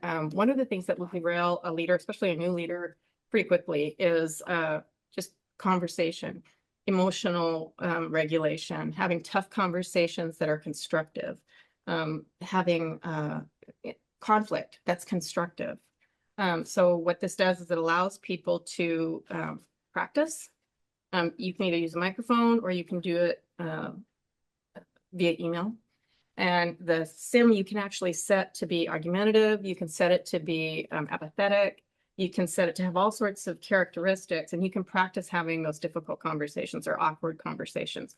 Start building up a little muscle memory, and then it will give you feedback to kind of think about. So that's really exciting. That's actually rolling out here at our next department meeting. So that is just the base level of our leadership development. It will also be available to, so we have seats for all of our manager level, director level and above. And then we also have an extra 20 seats for those emerging leaders. And so we're going to kind of talk with the teams and our shared governance committees. We have the space to do more if and when we want to do that. But, you know, just giving people some support, because, you know, we take these really great technicians and we say, here, go manage people. And they're like, I don't know how to do that. Right. You know, it's those soft skills. It's those areas of discomfort that we want people to get comfortable in uncomfortable situations, like they can handle it. It's a way of giving them some muscle memory to feel supported kind of in those difficult areas. So that is rolling out here. Well, we've got it. We just haven't announced it yet. We're gonna flip the switch here in about a week. How many participants do you think we'll have in the beginning? Well, I don't know. We've had a lot of people really asking for it. And when we did the PWAPI team, when they reviewed it, they were pretty excited about it. So yeah. And then we have our compassionate accountability retreat training for our directors on the 4th. So again, just conflict's going to happen. Let's figure out a way to address it in a constructive way. So that's really kind of the whole, I would say, motif for our training and development right now. And then on a side note, we also have Blue EQ and Leading with Psychological Safety as a la carte tracks for people if they want to take that as well. Lots going on. I really self-service and offering tools for people. So thank you, Janine. Excellent. Thank you. Anything else? Any questions for Janine? All right, thank you. Moving on to operations. Chief Nursing Officer, Holly. Couple of things to add to the report that we submitted. First, one of the things since I've been here has been frustrating for the ED staff is their space that they're working in. Jason, Jen, and I met with the architects this week. Are you going to talk about that at all? Not if y'all do. Okay. I'll let her do that, but it was good to see that there's plans coming down the pipe before that, and staff are excited, and I know have waited a long time for some of the things that are happening. So the other thing is Med-Surg Department and Critical Care. Since Danny has left, I have hired a new director who will be starting March 16th. She used to work here in the clinics and has been working on the west side, commuting from Ple Elum to the west side twice a day. And she worked as a assistant nurse manager in a critical care area, but she's excited to come back to the hospital. The other, then in surgical services, something that I will add, I've noticed she didn't put that on, is they're working on-time case starts. They also do a late start once a month now to allow for staff meeting development, which is exciting, and the staff are appreciating that time. And then we are starting a charge nurse class. Dedicated online learning is assigned to charge nurses, and then there's going to be some in-person discussion for the clinical excellence team. Jim Gallagher will be presenting to the board next month on his what he's doing in his area.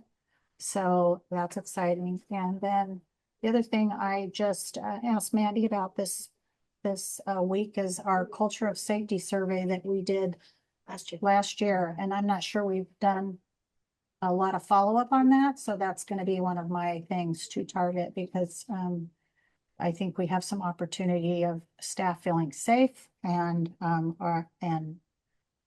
reviewing the things that we have worked through in that survey. So anyway, more to come. Any questions for Holly? I have one question on the first paragraph, which is the ED. And you probably didn't write this, you may not know the answer, but we've got 49.5 per day. transfer rate of 10.5%. The next sentence says this is up 2.2%. Which is up, the patients per day or the transfer rate? I don't know that. That's a good question. Very good. It's probably transfer rate. But the fact that you had to use the word probably makes me nervous. Usually run around 8%, Okay, 7-8% transfer rate. I bet it fluctuates 7 to 10 monthly. okay. Yeah. Very good. Thank you. So if there's nothing else, we will move on to Rhonda, Chief Ancillary Officer. Yes, so my report begins on page 67, and as you can see, we are moved into Midtown Depot. We were given our certificate of occupancy after our inspection on Tuesday, and it is absolutely beautiful. The staff really were involved in the entire district. You know, they requested and were granted a lot of equipment so that we could fill up 700 square feet and have a nice gym. And they love it. So I just thank you so much for your support of that. It was a great team that worked on it. You know, we had wonderful participation with our architect, with the construction crew, with IT, engineering. Everyone has just been fabulous. And I can't wait for the open house on April 8th. And I hope that you can all attend and visit. Excellent. I don't really have anything else to add. If you have, I wrote this before I went on vacation, like, you know. February 9th. Questions for Rhonda's? Looking forward to the open house. It's pretty cool. Yeah, it's awesome to reflect back over the last 7 years or At so, least. driving around, looking at different students. Almost bought a restaurant. Going everywhere. I think almost And a couple multiple churches. restaurants. Ended up with one church. Yeah. Yeah, it's So been this great. is a huge milestone to have that completed. And the secondary benefit of it is to be able to support more services up in Glale and the parent care clinic. On page 67, the second graph. There's a steep line between January and February 26th. I don't understand what that means. Are We you, don't have data for February yet. okay, so that's a useless plot point. That was not, okay. Yeah. That would explain That it. The doesn't computer mean- just drew the line to the vacancy. Okay. Yeah. Good. I thought something really bad had happened last month. So, No, it's all very good. good. Any other questions for Rhonda? All right, hearing none, we move on to Stacy, Chief of Clinic Operations. My report's on page 73 and just really wanted to take the time to highlight the MA tier program, what a success it has been. Not only do we have a lot of movement and growth and development for the MAs, but it got us up to 18 preceptors, which means for the last 3 quarters, we've been able to take 3 to 4 apprentices. Previously, we were down to 1 student a quarter. So, and with 60% of our certified MAs coming out of our program, I don't know how we would be staffed if we didn't have these pieces in place. So it's a really exciting opportunity to have for the MAs to do some growth. And it's a career opportunity for local residents. and stuff. Yes. It's just a Yes, we think opportunity to a get their really foot good in the door, start growing through the system. We have some internal applicants and some external, so opening it up to the community was a great idea. Yeah. So this last cohort, we're gonna be starting in April. We have 30 applications. We went through, we're probably gonna interview, I think we're gonna looking at maybe 6 we'll interview for the 3 positions we have. So, and really a few internal, most of them are external. It's an amazing program. Yeah. And I'm open to answering the questions you have. Any questions for, Your call one phone number Yes. initiative, is that for clinical and non-clinical? It is for all clinic systems, so Thank you. PSRs, MAs, nurses, and the providers. And then, so that gets all of the need into one pot and then people can look at. Yes, and determine so what they're gonna. What we used to do is each staff person and provider would call out to their clinic manager, and about 5 a.m. you would start getting text messages in our team group of, hey, I'm short an MA in family medicine Ellensburg. Who has one I can get? And then they barter and trade for like 2 hours until clinics open. So what we decided to do is focus it with one person takes the phone. They have full authority to move people wherever they need to to make, our goal is that we have an MA for every single provider who is working that day. So, we get call outs. Our worst day has been 12 people calling out. Yesterday, I think today we had 3. So it was like to the point where the manager's going, is my phone on? Am I getting phone calls? I'm not getting any calls. Do you have 0? Not yet. Not yet. I could hope. I could definitely hope. So it's really been great for the managers. It consolidates the workload to one person. They have the flexibility to move people around as needed. We're not texting. One morning there were 80 text messages when everybody had the 12 people call out. It was 80 text messages to make sure we covered the entire organization. So they can wheel and deal with themselves. They can deal with themselves, yes. That's wonderful. So far, it's working. Staff, we're a little bit leery because they're not calling in to their manager, but we're definitely working with them on getting over that trust concern. Other questions? I had a couple real quick, just curiosity, the neurology has opted not to participate in the cross training. They are so specialized at this point. We've got 2 nurses who work in there. We've got a nurse who can help cover. It's our director of nursing, Laura, and our clinic support MA person can also go in there. It's, I think, a little bit of trust issues. We're working on identifying staff who fit well with that team. We just haven't found them yet. And then secondly, I got to experience our intake form in January. Yeah. And I talked with Jason a little bit about it. I think he talked to you. I think it's something you've already been thinking about, but I'd love to see us move, if we're not already, more into the computer quick age. It's a blank form like I'd never been here before. And I had like 40 questions I got to fill out when you don't feel good. And it seems like I'm much more likely to make a mistake filling from scratch than having them give me a printout of the form and say, has anything changed? I will tell you, it stimulated some really good conversations. What I found out, this is coming from our medical records department, all they really want is us to confirm spelling of the name, date of birth, and emergency contact. So I've got to help tech it in with Jeff's team. Yeah. And they're looking at, is there a way, could we get it to display in a form that you could just sign? Can we print out just that information? So we're working on a way to make that an easier process. And then secretly talking to some of the staff that deals with it in the middle, they'd love to see a solution too, which I'm sure you Yes. hear of all. So we are working. When I have one, it'll be in my report. Excellent. So thank you. Well, I've been heard, so I appreciate that. I don't know if this is, if you're the person to say. Since you're here. But since you're I'm here, I heard from a community member who had just a really excellent experience with Zoe Burton. That's good to hear. Just felt like she was heard and that she took her time and had some really good positive next steps. So anyway, I just thought I'd will pass it along. pass it on, and we share these at their staff meetings in front of the whole team. So I will make sure we let somebody know. Great. Also good report. I, in my day job, I communicate with the clinics with some frequency. And I know that when there was the phone effort to improve the phone experience for callers, sometimes I would call in.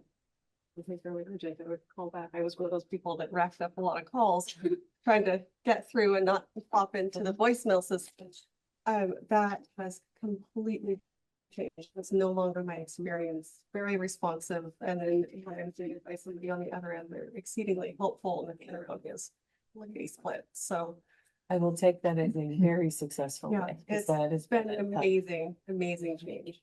Thank you. I know a lot of effort's gone into that, so. Yeah. What was that process improvement project called again too? ADP. Yes. That's Answered as well. It has a curse word. Like, wait, where are we going with that? Well, that was absolutely huge efforts. Thank you. I will let the team know. Good, thank you. Anything else for Stacy tonight? All right, thank you, Stacy. We will move on to medical staff. Chief of Staff, Dr. Hoppy, welcome. Hey, good evening. I think my report is on page 75. The Medical Executive Committee had had the opportunity to review a total of 13 credentialing files. 6 were initial appointments and 7 were reappointments. And I'm happy to answer any questions that anyone may have. Any questions for Dr. Hoppy? But I might have a motion. So we will entertain a motion when ready. I move to approve this slate of practitioners for appointment and reappointment. Okay, motion by Erica, Second. second by Matt. Any further discussion? All in favor of approving the credential files for this month, say aye. Aye. Aye. Aye. I too vote aye. Bob said aye. That is a unanimous. Motion passes. Thank you, Dr. Hoppy. Anything else for us tonight? Be it. Thank you. Thank you. Have a good night. On to Chief Medical Officer, Dr. Thomas. You. My report begins on page 76, and sadly, I do have an update to report. The experienced nurse practitioner for urology that I reported, which was hoped for a mid-April start, has fallen through. So we are back to drawing board. We anticipate that we will have a good interview with another candidate who will fit the bill, hopefully, and probably not delay our start any significant amount. So permanently fell through, not just being pushed. Permanently fell. Stepped away. Okay. And we are also approaching the point where we're hopeful that we might actually have a physician on deck as well. So Excellent. hopefully next month we'll have something to report on that. Anything else for us? No other things. Okay. Any questions for Dr. Thomas? Be great to get that specialty up and running. I mean, it's exciting. I have a feeling it'll stay busy once it starts. I am sure. I am sure it will be. So, very good. Well, thank you for your report. Thank you. All right, moving on. Chief Financial Officer, Jennifer. Yes, good evening. My report's on page 78. And January isn't the most fun one to ever report, I think. You're worried about your budget and then things are just slow. So we didn't have a great month in January. We had an operating loss of $712,000 and a net loss of $110,000 versus a budget of much more than that, so 1.2 million. So what you always want to think is 1 month does not a trend make, right? We got to remind ourselves that. So the loss was a result of 2 major areas. First, revenue falling short, volumes were down, and our allowance was up. So it came in about $560,000 short of budget. And then our total expenses exceeded budget by almost $50,000. That was mainly due to salaries and really just payroll related stuff. The biggest differences there were we had some provider incentives that had been accrued, but weren't quite accrued for quite enough. So they were a little short. We always, the first month of the year, you take all your PTO accrual and reverse it all out and then add it back with all the new pay rates. So that turned out to be about $350,000 difference there. So we won't see that continuing for the rest of the year, but it happened. So let's see what else. That happens every year. Unless you don't give any raises. Is there, I mean, I'm not, maybe. I mean, I'm sure, John is more informed about this sort of thing, but like, would it be good to account for that in the budget? Like what we're expecting or? Well, I think we account for it in the budget overall, Okay. so it's just not front loaded in I see. January. Okay. So I think you'll see that level out along with some of the other benefits where, your higher earners have a larger FICA and then they tend to pop out at the end of the year. So remember in the end, like the third quarter last year, I was saying, I think that's gonna level out, and it did as people top out. So if we could make the budget more smooth. And I think too, this is Jennifer's first time owning this budget, so to speak, and it's a little of a learning curve. You're new to the organization and So we had a long discussion about it and that third January 1st pay period, paycheck also was, That hurt our days cash. yeah. So your days cash is 138.4 days, and normally it's not that low. In fact, today it was, I wrote it down, 167 days, so right back up. We had payroll on January 31st, which was the third payroll. Also have a debt payment that really came out in December, but didn't come out of the bank until January 2nd. So it was a whirlwind of misfortune.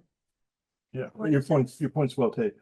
We gotta make sure we stay in front of things that we know are coming and just do our best to account for them. Yeah, and we leveled the budget by days of the year, so it's what it is. I think Jennifer has kind of same strategy I had with spreading the budget. Yeah. When I first started kind of doing budgets, I tried, like seasonality and that, and I found myself just explaining to the board the budget rather than actuals. So kind of keeping it really basic, spread based on days in the month here, then talking about the actuals every month.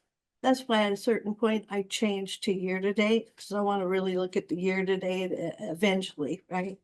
And we look at a rolling 12 months, so we kind of know a little bit more what's happening. Yeah, like we already have the levy money in there, even though it won't start landing in our bank account for a couple months yet, so. Right, we have 1/12 of the levy money every month. We'll book 1/12 of it on the balance sheet. When we get there, you'll see the whole thing is on the balance sheet, so just some new learning for us. And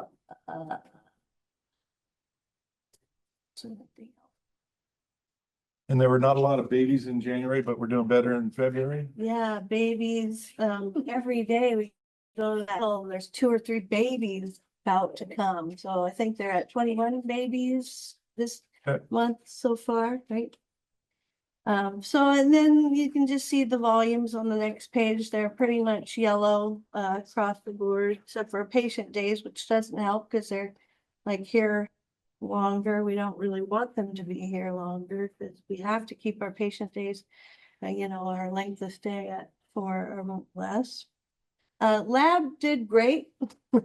They had a whole bunch of tests. So anyway, we hope to see better. Probably not till March, because February's been a little low too, although in the last few days we've caught up, so we're getting close to revenue budget. And just real quick to circle back to the overall theory here. Yep. For planning versus reality, volume was down, and can we identify some trends as to was, again, is it just like people have new deductibles, so they're holding off a little bit, or providers are calling in sick, or what's connected to the Well, beat down? you mean the 17 new providers that we onboarded in the last 4 months? That's down, so, so those 17 providers over the last 4 months are ramping up, and we pay their full salary, but they don't have the full volume, right? So, and that was a big part of that. I think that revenue being down low really would amplify the rest of the numbers, make them feel a little bit more painful, That's which, true. which you can't control, so. Some of those 17, they're not all net new. It's like dermatology moved from FME, Will Phillips over FME, high producing, lot of revenue, and then started in dermatology, brand new. Building practice. So that's kind of an investment, but It'll get better. Like I like to say, you worry, right? Is my budget right? And I think we're still on track for a good budget. I think we have realistic assumptions for our budget, and so we'll just watch it go. Any questions about that? Nope. So I'll move on to some capital information. Just in general, capital spent for 2025 was 3.4 million. Kind of low compared to the year before, and what we're projecting in this next year is our facilities age and the infrastructure needs we have coming up. at the end of my report, I'll be asking for a request for approval for an X-ray room and Radio Hill, but I'll skip that and come back to it. Just some things maybe coming up, still some leftovers from the foundation approved last year that will still be purchased this year. And then the master facility planning, we have a kickoff meeting March 23rd, and then the onsite I expect to be in April.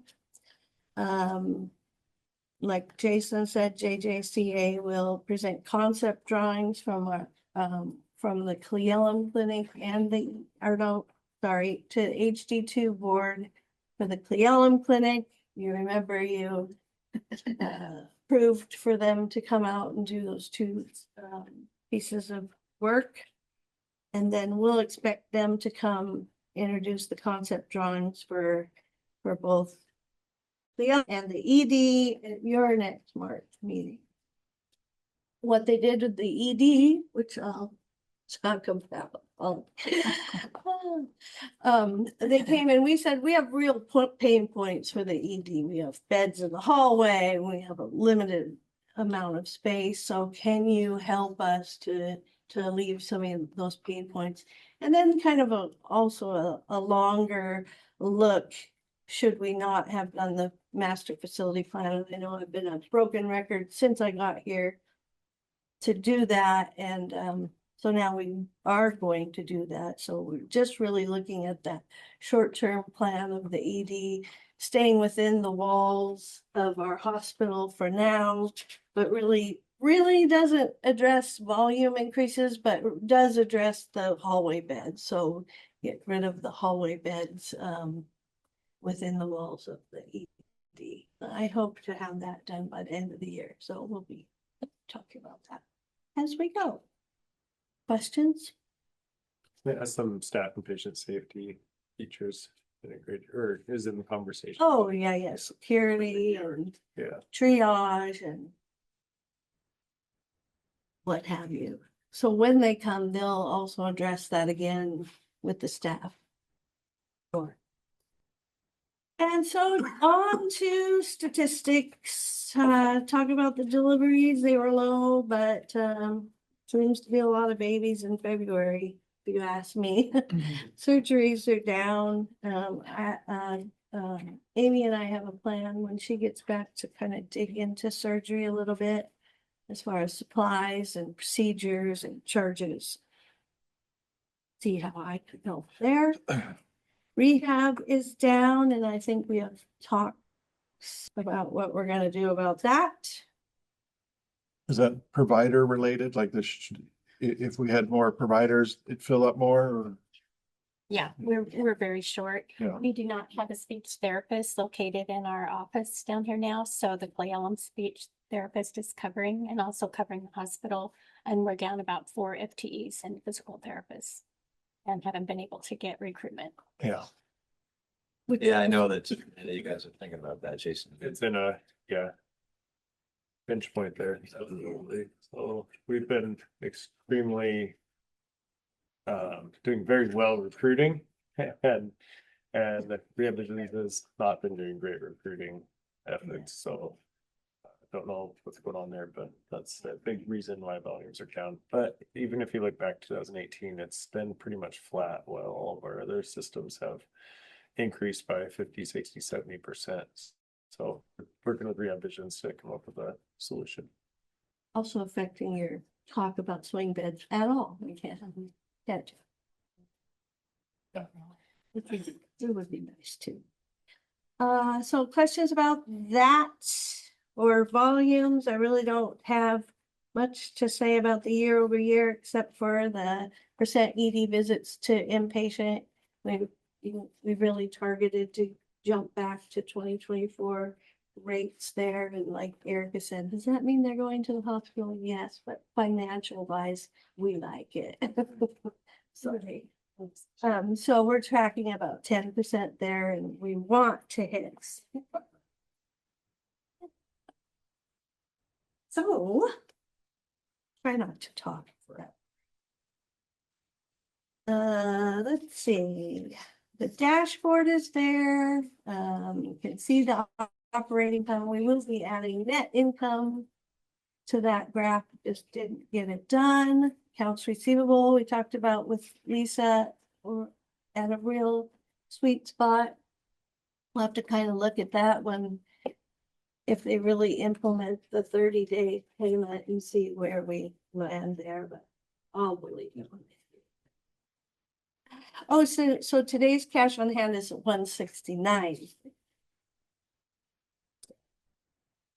I think I already talked about that. Real Income- quick on payer mix, is it Oh, accurate to say there was a slight correction on Medicare Advantage for 2025? that is correct. Yeah, so that was my error back when I did all these worksheets and had it referencing the wrong area. So while Medicare Advantage is actually up year over year still, it's up at a lower pace at least. And we do have less Medicare Advantage comparatively to national standards as well. So nationally, Medicare Advantage is starting to dominate the Medicare market at 50+% of all Medicare. So we're pretty fortunate to still be running, if it was a percent of total, would be, or yeah, 16% of the 45% total. So And so we're still working to educate people. They have an option. put an effort to educate people whenever I speak at the Rotaries or voters or various public areas. I try to mention that as well. The letter, actually, people usually ask me a question about the letter, so I really appreciate that effort by our big relations team. Yeah, and we really only have one Med Advantage contract that is worth anything. I think we have United Health and they're going away probably. So, and this one payer coordinated care, well care, they've been a pretty good pair. So, so as long as we can keep that going well, I think, fighting against the tide. Jennifer's working on some payer contracting strategies. So I really talked about the income statement already, unless there are other questions about that. You can see on the non-operating down at the bottom is where you see 602,000. That's a 12th of the levy plus our investment income. And we're actually going to split that out so you can see the levy and the investment income going forward. Up at the top under other operating revenue, we had a nice $600,000 grant that we're expecting in the next week or so. That's paid by the Commerce Department and really is reimbursing for some remodel in Suite A. And then we're expecting another 2.2 million. It's been a little rocky with the government shutdowns and all that, but we did get our actual, yes, you're getting the money. So that should come in the next month or so. Yeah, I got a phone call from Patty Murray. That was pretty cool to congratulate us for that. Oh, nice. That award. So, and that pretty much pays for the renovations to the orthopedics clinic. Wonderful. Between that and the 600 that. Shout out to Crystal's effort. Yeah. Excited about it. Yep. So then just real quickly on the balance sheet, want to point out under other receivables, that's kind of the only thing new you'll see is that includes the whole year of the tax levy money. And then down at the bottom under liabilities is the other side of it. So we book the whole thing and then say, well, we haven't earned it yet. So it becomes a liability, 5.576. And then it doesn't come in straight through the year. You pay your taxes on April 30th, and then we get a big chunk of money in May, and then we get another big chunk of money in November, but we'll build it up. You said they give it to us as it comes in. They Yeah. don't hold it. So you get little bits, whoever pays early or whatever, and then the receivable builds up and then it plummets in May, and that's the one I like to see. So where did the money go? Mostly to pay out, like I said, the the long-term debt payment that we had, and then that third payroll was almost 2 million between benefits and pay to take it down to questions. Silence. Silence was good. Yes, so then there's AR days, you've seen that 57.5 days. We're doing some work around, like I've said, credit balances, so we'll see it go up. We did see it go up a little bit. And one of the big QAPI plans for next year is to really tackle co-pays and front-end collection, so we can keep those self-pay payments from building up so high. And then on the investment page, I just want to just call out that final small yield has come to maturity. So that'll fall off the schedule next month, so. And we'll reinvest around a little over 3% right now, so hope it doesn't go down now that we just heard it. Rates went down again.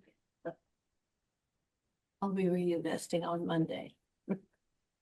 Okay, questions about that? Any questions?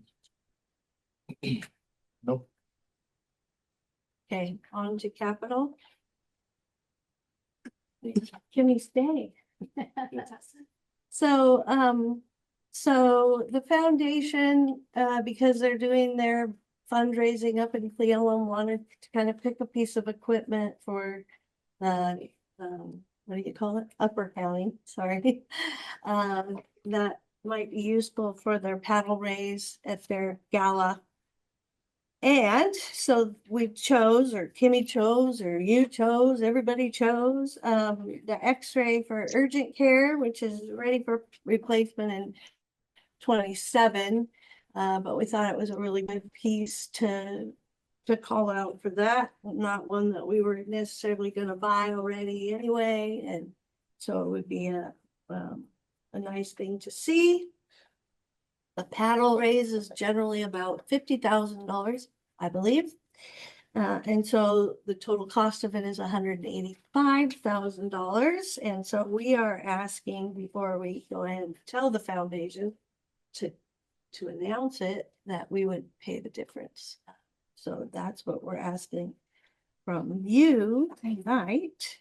So basically, as commissioners, we're saying that we will make up the difference of whatever the paddle does not achieve towards the final amount.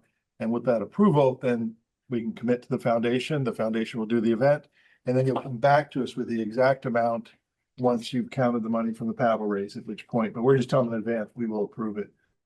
So we can legally move forward with that paddle raise. Yeah. And then it will go through capital and all the things it already does, and it'll come back again to you. So we're not spending money tonight, we're just committing a maximum amount of money. That's right. Okay. Good. $1, a little bit more. They raised $75,000, a little bit less. You always hope that big spender shows up and just goes crazy with the paddle. So. Buy the whole thing, the balance. Yep. The current X-ray unit up there is dated 2010. So it is quite dated piece of equipment. That doesn't sound very old, but it's already 16.5 years. So it's kind of scary to think about too. Would it be liquidated completely, or is there somewhere else that could have any use in? It's fully liquidated. Yeah. No, it needs to move on to its next life somewhere else than with KVH. And the foundation board chose this one. So we put all kind of upper county things up there, even some stuff from Medic One, and they latched onto the X-ray machine. I tried to talk them into another, and they said nope, we're doing that one. So that's where this came from. Okay. So do you need a motion, official motion from us to go through this process? Yeah. Okay. So I think the commissioners understand what we're voting on, which is just authorizing a maximum amount of funds, which we will finalize probably in the summer after the paddle raise is concluded. So I will entertain a motion when ready. Move to approve. Motion by Matt. Second. Second by Urquhart. You want to give it to Bob? We can give it to Bob. All right. I can Second by Bob. Thank you. Any further discussion? All in favor, say aye. Aye. Aye. I too will vote aye. Aye. And that is unanimous. The motion passes. Yep. All right. The next thing you have is a resolution for the authorization of a public works project. The project up at Radio Hill is ready to go to bid. The interior of the second phase, and the parking lot. And then we also chose to, just throw in, because we were already gonna have a paving bid, an option to have the parking lot over at the MAC, across the street from the MAC, paved and ready for employee use. Although in the meantime, since I talked with you about it, the city has required at least 3 electric car charging stations if we are going to do that. So I mean, I don't know, but we still will put it in as an option. So at the finance meeting, we talked, each lot we're talking about there diagonal from the MAC complex. And it's, how many total spots is it? 24. 24. So it's becoming an exorbitant amount per car. But the thought is, we're doing a bid for Radio Hill. Let's just have them do a bid for this parking lot at the time as a separate add-on, so we don't have to take them both. And then we can get more serious at that time of saying, is this of good value to the hospital system for the number of spots we get? I get we're trying to alleviate parking headache, but there has to be a limit. Especially if what you're describing now could add another couple $100,000 to it if we got to put in EV chargers. Yeah, well, the original thinking was we'd get a lower bid because they have a bigger project, right? But it's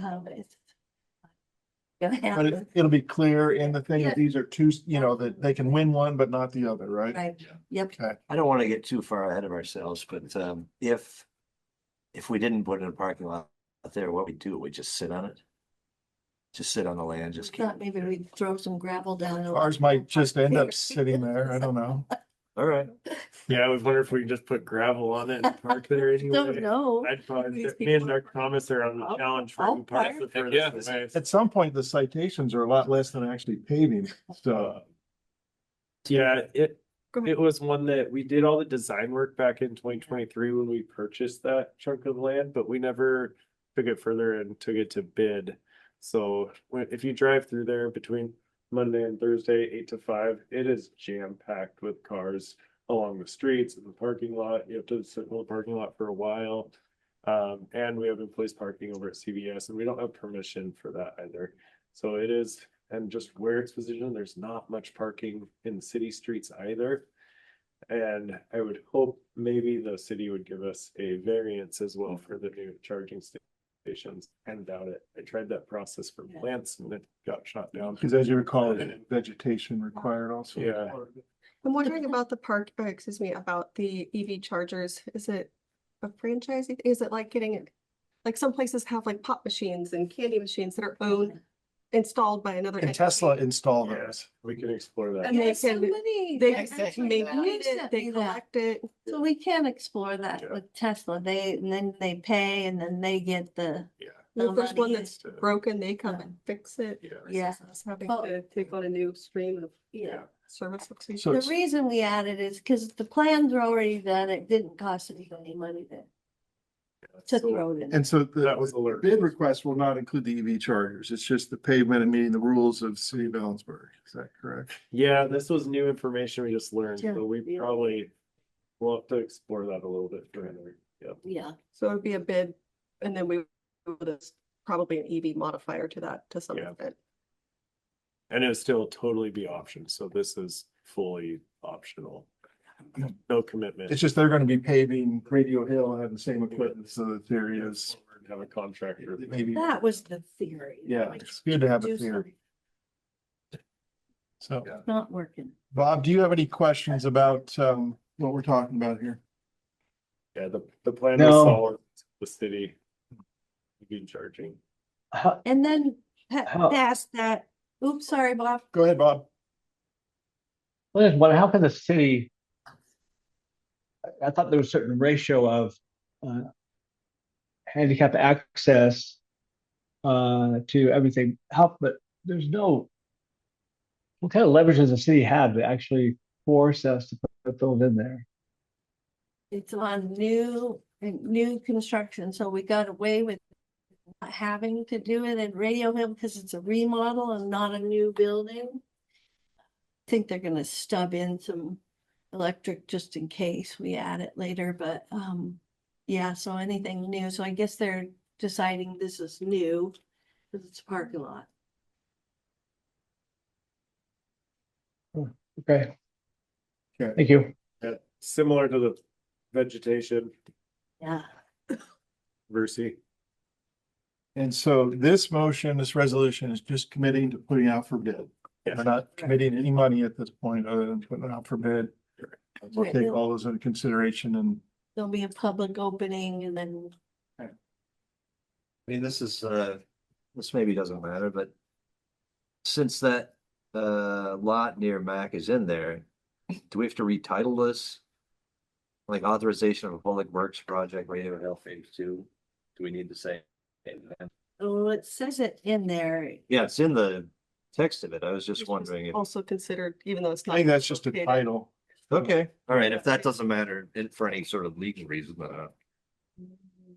picture. And then, of course, there's the lovely graphics of Radio Hill, which didn't Yes. being overshadowed Yeah. by our By parking lot.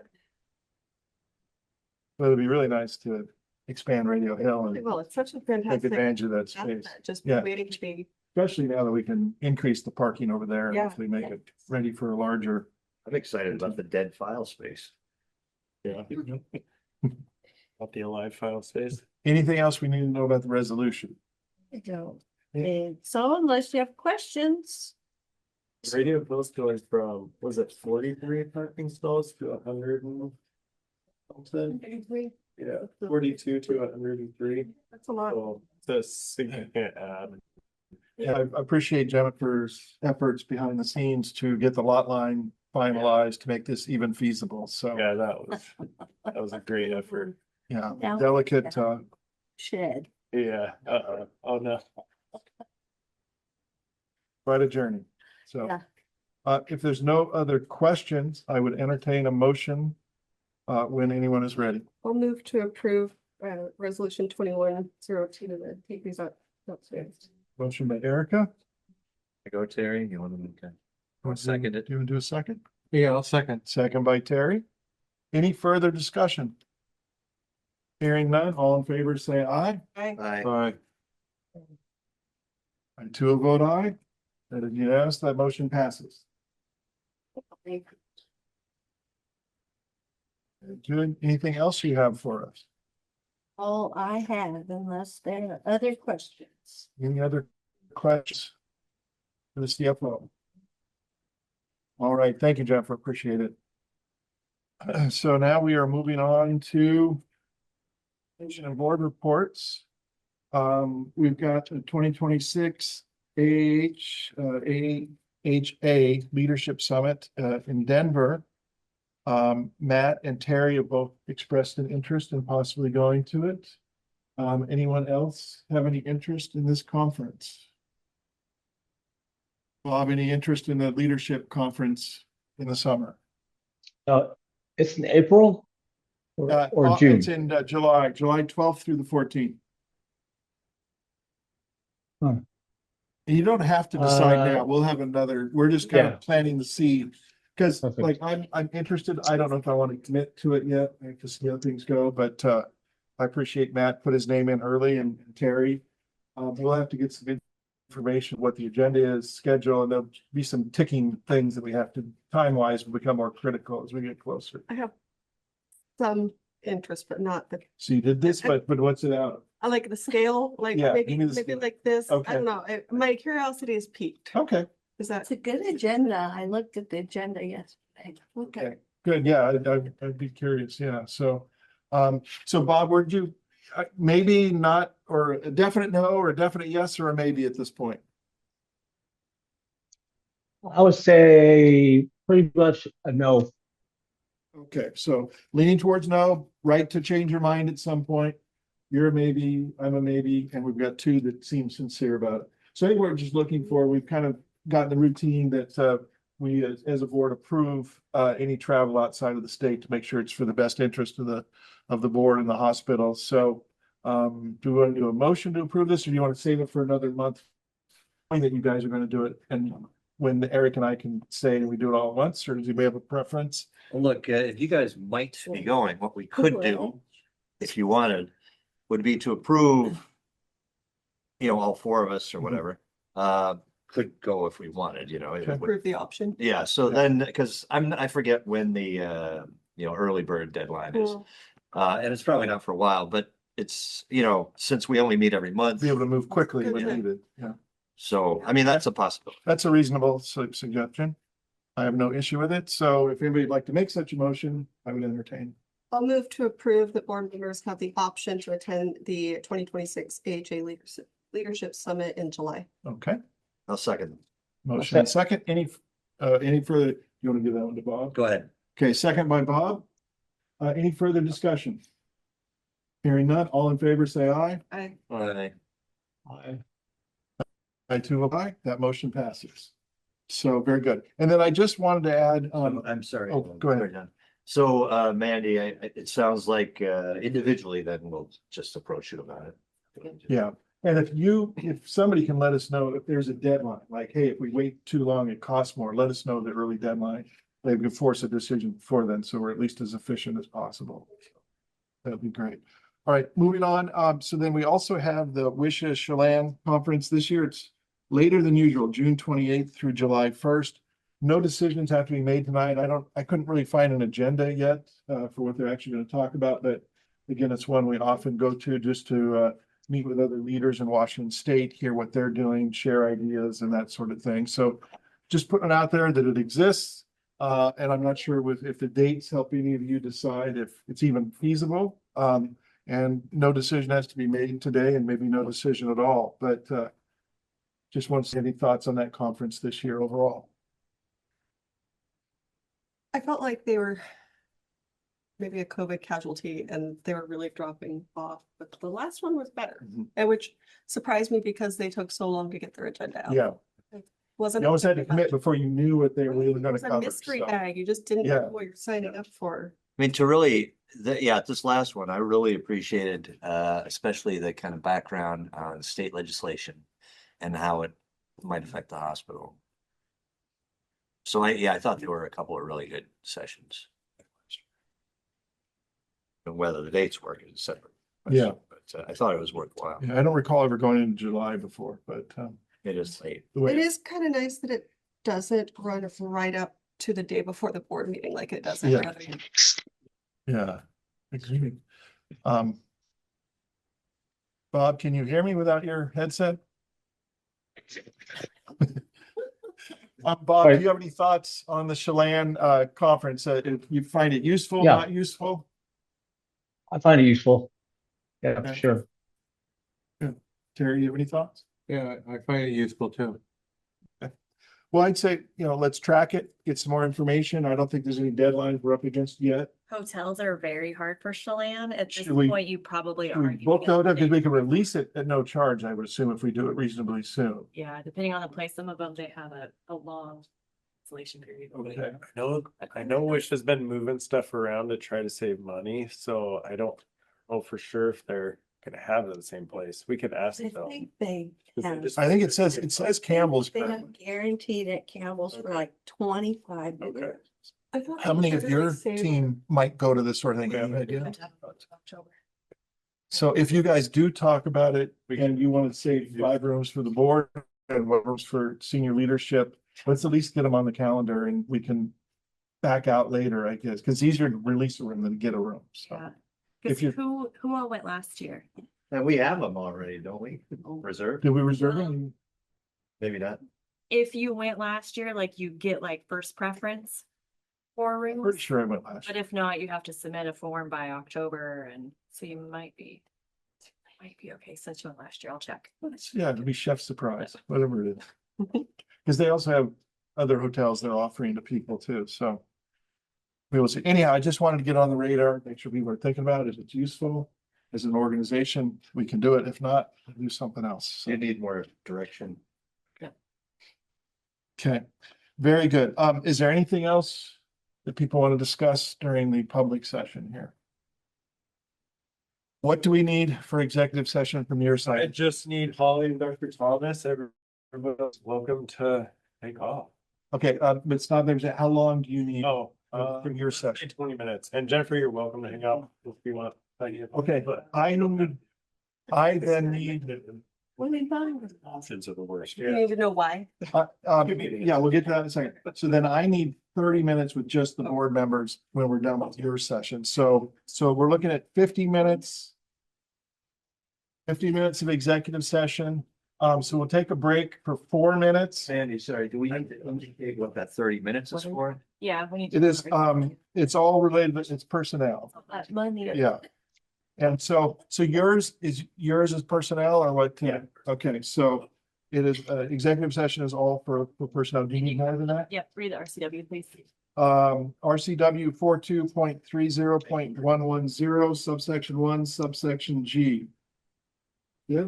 And is there anticipation? Action. Is there any action for you? No. There's no action for us, so we do not anticipate any action. So let's take a 3-minute break and then we will reconvene in executive session at 1:45 for a total of 50 minutes to start. Thank you. Huh? 5-minute break at 7:40. Oh, I was just looking at that clock, like 7:40, then a 5-minute break. So sorry, these clocks are way off. Thank you. We're good. Thank you. Andy, did you put the packet in my